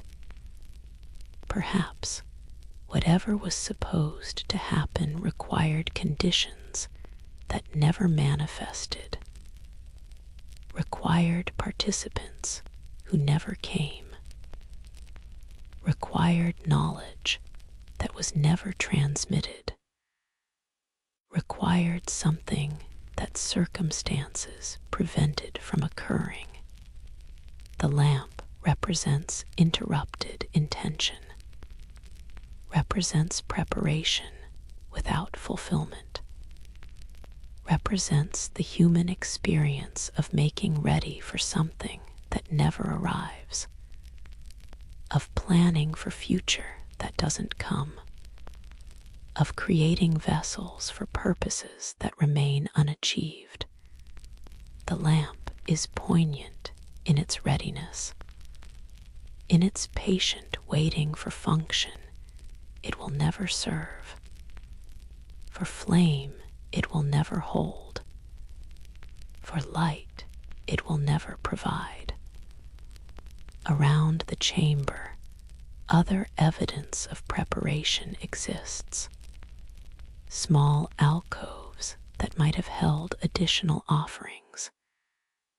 Positions where participants would have stood. The architecture of ceremony waiting for ceremony that never came. The space is ready, is prepared, is designed for specific use, but the use never occurred. The readiness remains perpetually potential, perpetually almost, perpetually on the verge of actualizing, but never crossing that threshold into actual.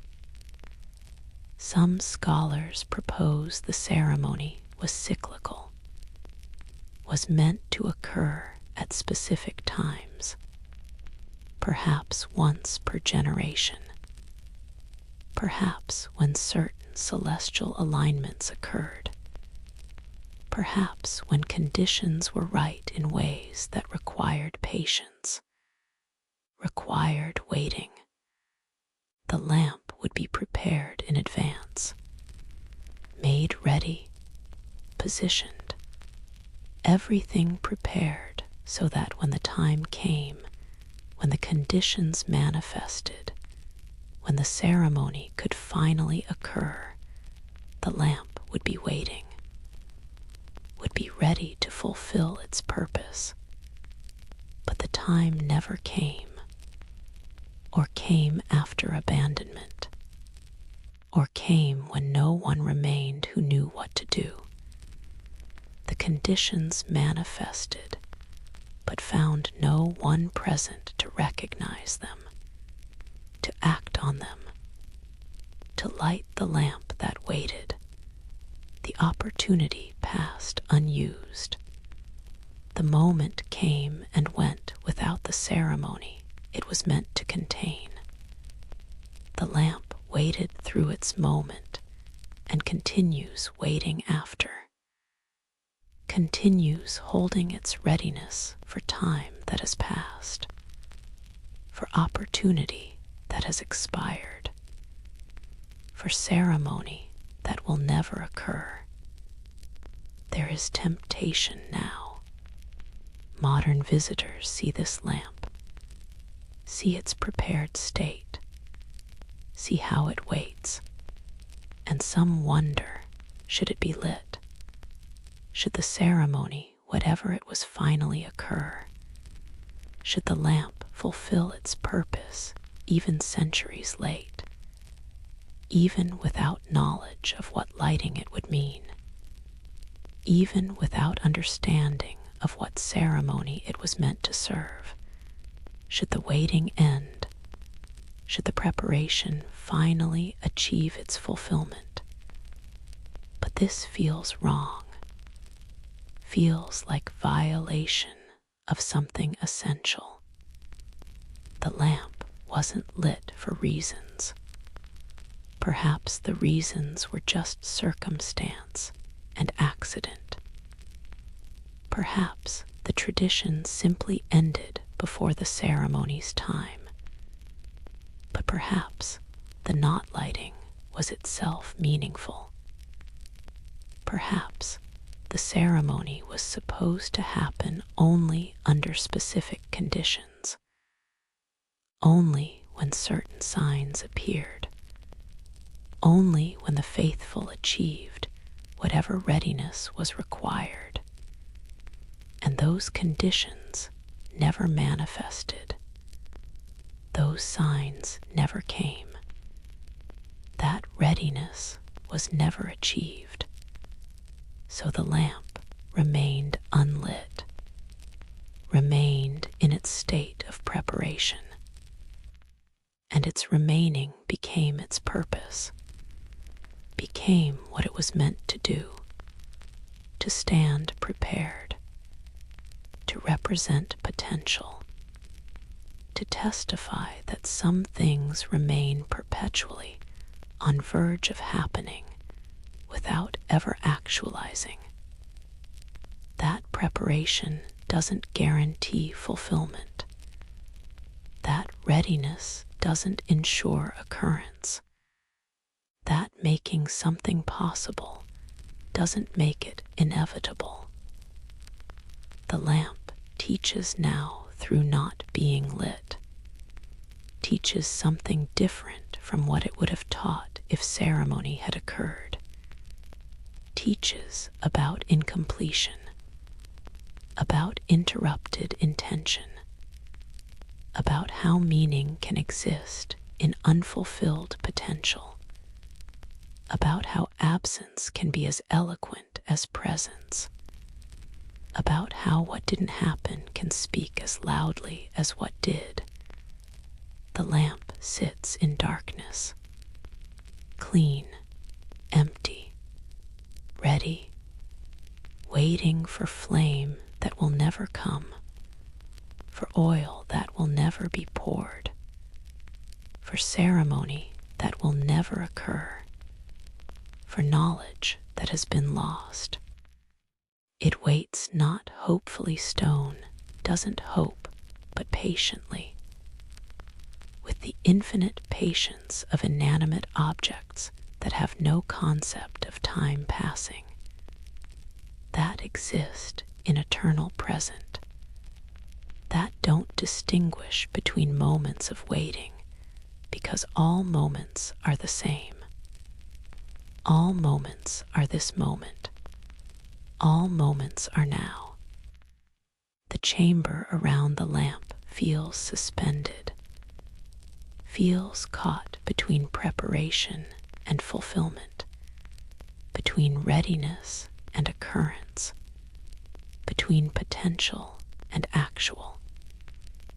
The space was made for ceremony, was designed for specific use, was created to hold particular sacred work, and it holds that purpose still, holds it perpetually, holds it without ever fulfilling it. The chamber is forever on the brink, forever almost, forever ready without ever being used. You stand before the lamp. Look at its carved beauty, its empty bowl, its channel where wick should rest but doesn't. You see the care that went into making it, the intention that went into positioning it, the preparation that created this moment of readiness that has lasted centuries. And you understand something about incompletion, about how not everything meant to happen happens, about how preparation is sometimes all there is. The lamp will remain unlit, should remain unlit, must remain unlit, because it's not being lit is now what it means, is now what it teaches, is now its sacred function. The lamp that was meant to illuminate ceremony now illuminates something else, illuminates the truth that some purposes go unfulfilled. Some preparations lead nowhere. Some readiness remains forever potential without ever becoming actual. And perhaps that's the deeper teaching. Perhaps that's what this chamber, this lamp, was always meant to demonstrate. Not through ceremony that occurred, but through ceremony that didn't. Not through fulfillment, but through its absence. Not through light, but through darkness that a lamp waits to dispel, but never will. The teaching comes through what didn't happen, through what was prepared but never used, through what was made ready but never activated. The lamp waits, has waited centuries, will wait centuries more unless someone chooses violation over respect, chooses lighting over honoring, chooses to fulfill what was left unfulfilled.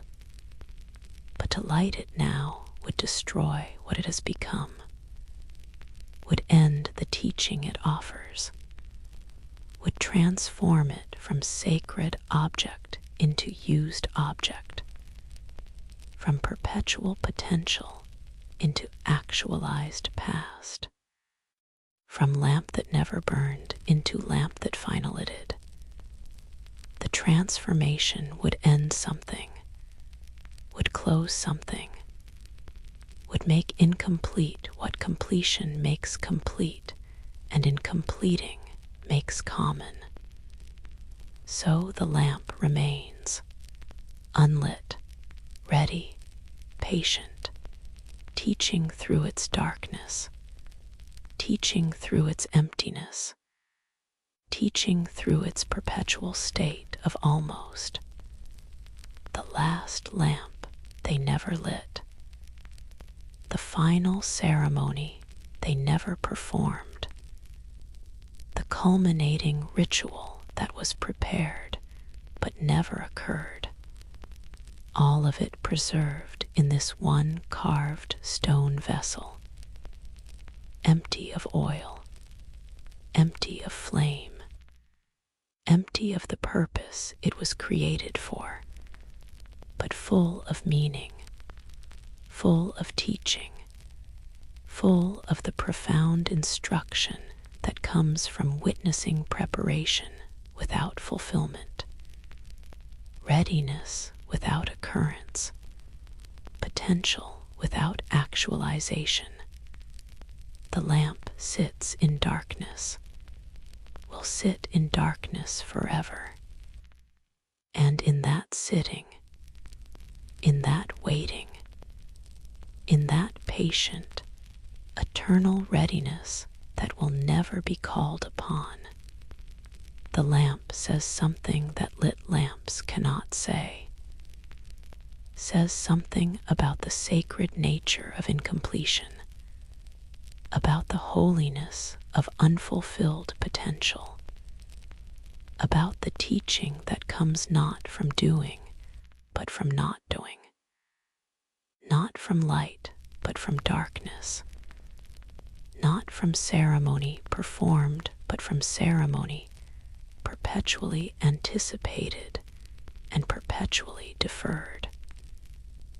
The last lamp they never lit, still waiting, still ready, still teaching in the darkness, teaching that some light exists not in flame, but in the possibility of flame, not in burning, but in being prepared to burn, not in fulfillment, but in the eternal, patient, sacred work of waiting, of being ready, of holding potential that never becomes actual but remains, because it remains potential, eternally powerful, eternally meaningful, eternally teaching in the dark, somewhere in the descent, in the patient movement through chambers and passages and spaces carved from living rock, you notice the silence, not as absence. You noticed absence immediately upon entering. Noticed the lack of wind, of birds, of all the sounds that fill the surface world without your awareness. That absence was obvious, was expected, was simply what underground means. But this is different. This is silence as presence, as thing, as substance, as weight that presses against eardrums, that creates sensation of pressure that has nothing to do with depth or atmospheric changes or the physical properties of air underground. This is silence that has accumulated, that has grown, that has built upon itself for centuries, for however long these chambers have stood empty, for however many years have passed since the last voice spoke here, since the last footstep echoed, since the last ceremony filled these spaces with sound. The silence is old. This is what you feel. This is what presses. Not young silence, not the brief quiet between sounds, but ancient silence. Silence that has had time to settle, to compress, to become dense with its own duration. Years of not sound, decades, centuries, the silence layering upon itself the way ash layered on the chamber floors. Each moment of quiet adding to the accumulated quiet. Each day of emptiness adding weight to the emptiness. The silence growing heavier the longer it continues, the longer nothing breaks it. And the silence changes you, changes how you move, how you breathe, how you exist in these spaces. You find yourself whispering automatically, lowering your voice without conscious decision, without being told to be quiet. The silence demands this, demands participation, demands that you become part of it rather than disturbing it. Your natural impulse isn't to break the silence, but to join it, to add your own quietness to its accumulated quiet, to contribute to its weight rather than diminishing it. Your footsteps soften. Walk more carefully. Place your feet with attention you don't normally give to walking. Each step measured, each movement deliberate.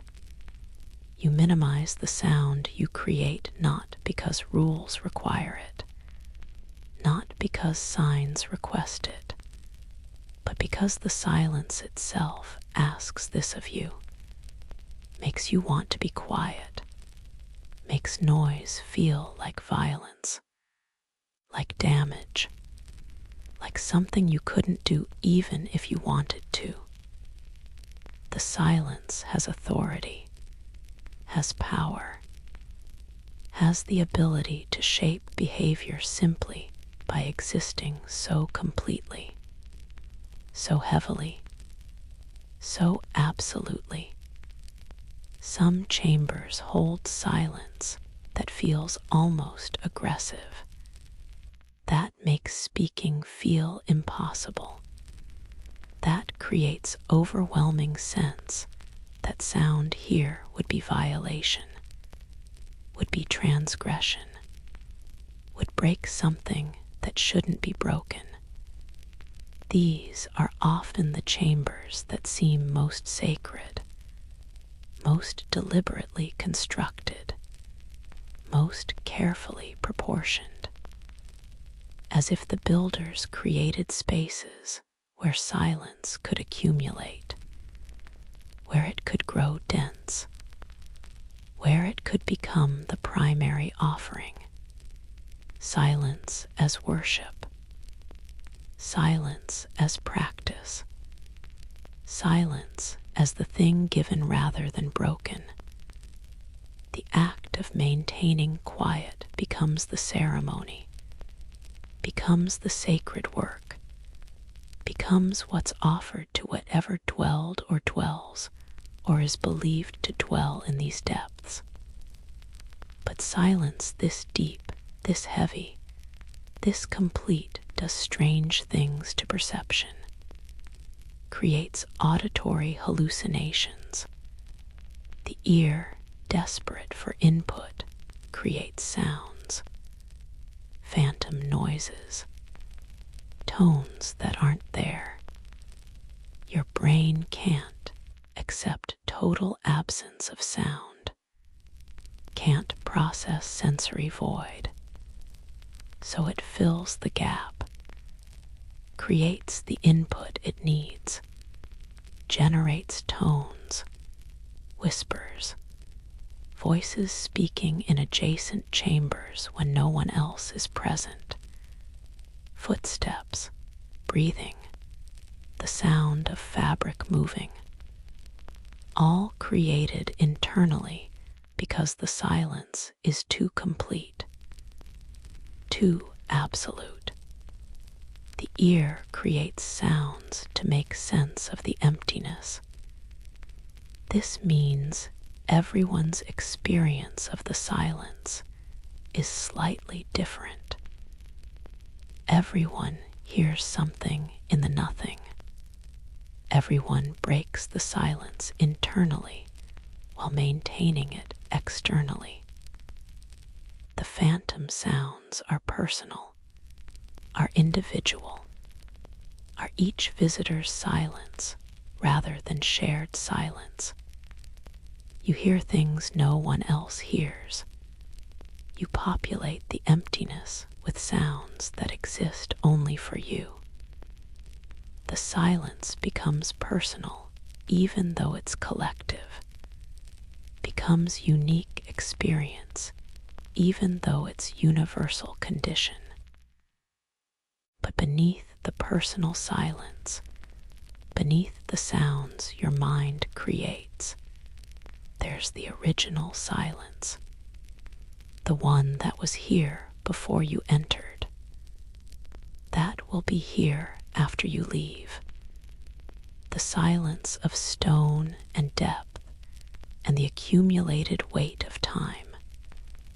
That silence is unchanged by visitors, undiminished by the sounds you make, unaffected by the phantom noises you hear, permanent, eternal.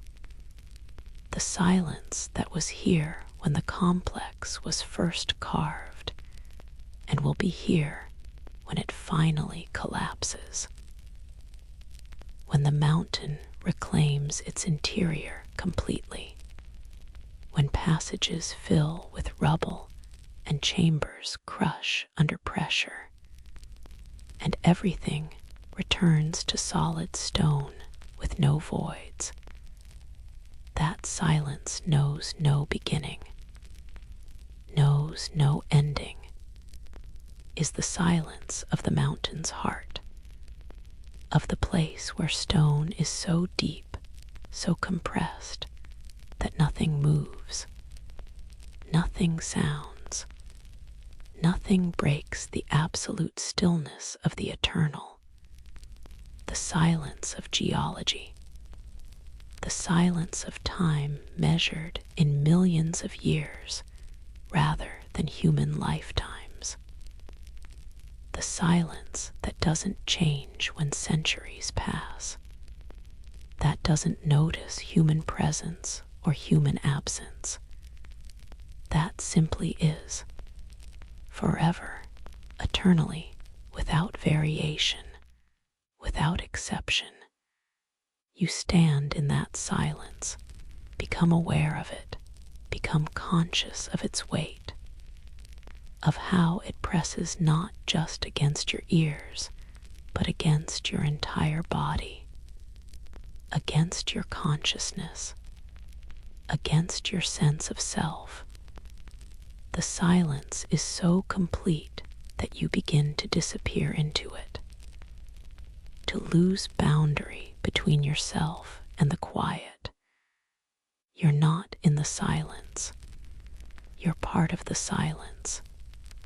Your stillness adds to its stillness. Your quiet becomes its quiet. The distinction blurs, dissolves. You and the silence are no longer separate things, but aspects of the same condition, the same profound absence of sound. And in that dissolution, something shifts. Something changes in how you hear the world. When you eventually return to the surface, when you climb back up through the passages and emerge into daylight, sound will be different, will be too much, too loud, too chaotic. Your ears, adjusted to silence, will find the surface world overwhelming, will find bird song jarring, wind harsh, human voices intrusive. You'll want the silence back, will crave the heavy quiet of the depths, will understand that you've been changed by the experience of silence this complete. The silence follows you out, stays with you, continues living in your memory, in your body, in the way you hear things. You carry some of the mountain's silence with you when you leave. Carry it like weight, like presence, like thing you acquired in the depths and brought back to the surface. The silence becomes part of you, changes how you exist in the world, makes you more aware of quiet, more sensitive to it, more appreciative of what silence offers that sound cannot. The chambers where silence grew too heavy are empty now, empty of everything except the silence itself. The ceremonies ended. The voices fell silent. The footsteps stopped echoing, and the silence moved in, reclaimed the space, filled the voids that sound had temporarily occupied, returned everything to its natural state, to the condition that stone prefers, that depth requires, that the mountain maintains. The silence is not absence. This is what you learn in these depths. This is what the heavy silence teaches. Silence is presence, is thing, is substance that fills space. That has weight, that has power, that can change you, can teach you, can show you something that sound obscures, that noise hides, that the busy surface world never allows you to experience. The silence is the mountain's voice, is the stone speaking, is depth communicating, is the sacred making itself known through what isn't there rather than through what is. The silence says, this is what eternity sounds like. This is what exists before sound and after sound. This is the natural state of things. This is what remains when everything else ends. The silence is truth, is reality, is what exists beneath the temporary noise of living. The mountain knows this, has always known this, and now, having descended to where silence is heaviest, you know it too. The silence that grew too heavy continues growing, continues accumulating, continues pressing down with the weight of years and centuries, and the patient work of time adding quiet to quiet. The chambers hold it, bear it, contain it without complaint. The stone is suited to silence, was made for it, exists most fully in the absence of sound. The voids carved into the mountain weren't meant to be filled with noise, were meant to hold silence, to gather it, to concentrate it until it became heavy enough to feel, heavy enough to change, heavy enough to teach.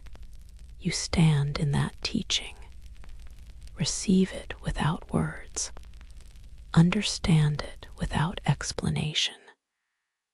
The silence communicates more clearly than speech, more directly than sound. It says, be still, be quiet, be present with absence, be comfortable with void, be at peace with the weight of nothing.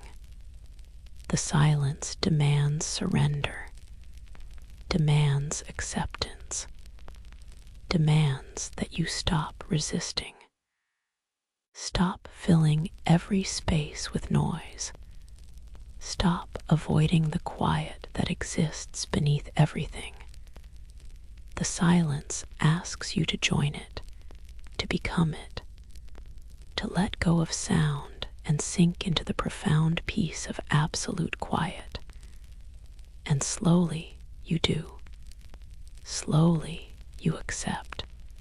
Slowly you stop creating phantom sounds. Stop trying to fill the void. Stop resisting the silence's weight. You let it press. Let it settle. Let it become your condition rather than something you're experiencing. You become quiet, not just audibly, but internally. The chatter in your mind slows. The constant mental noise diminishes. You sink into the silence the way you sink into deep water. Surrounded, supported, held, the silence holds you. This is what you discover. This is what the weight provides. The silence isn't threatening, isn't oppressive, isn't something to fear or fight.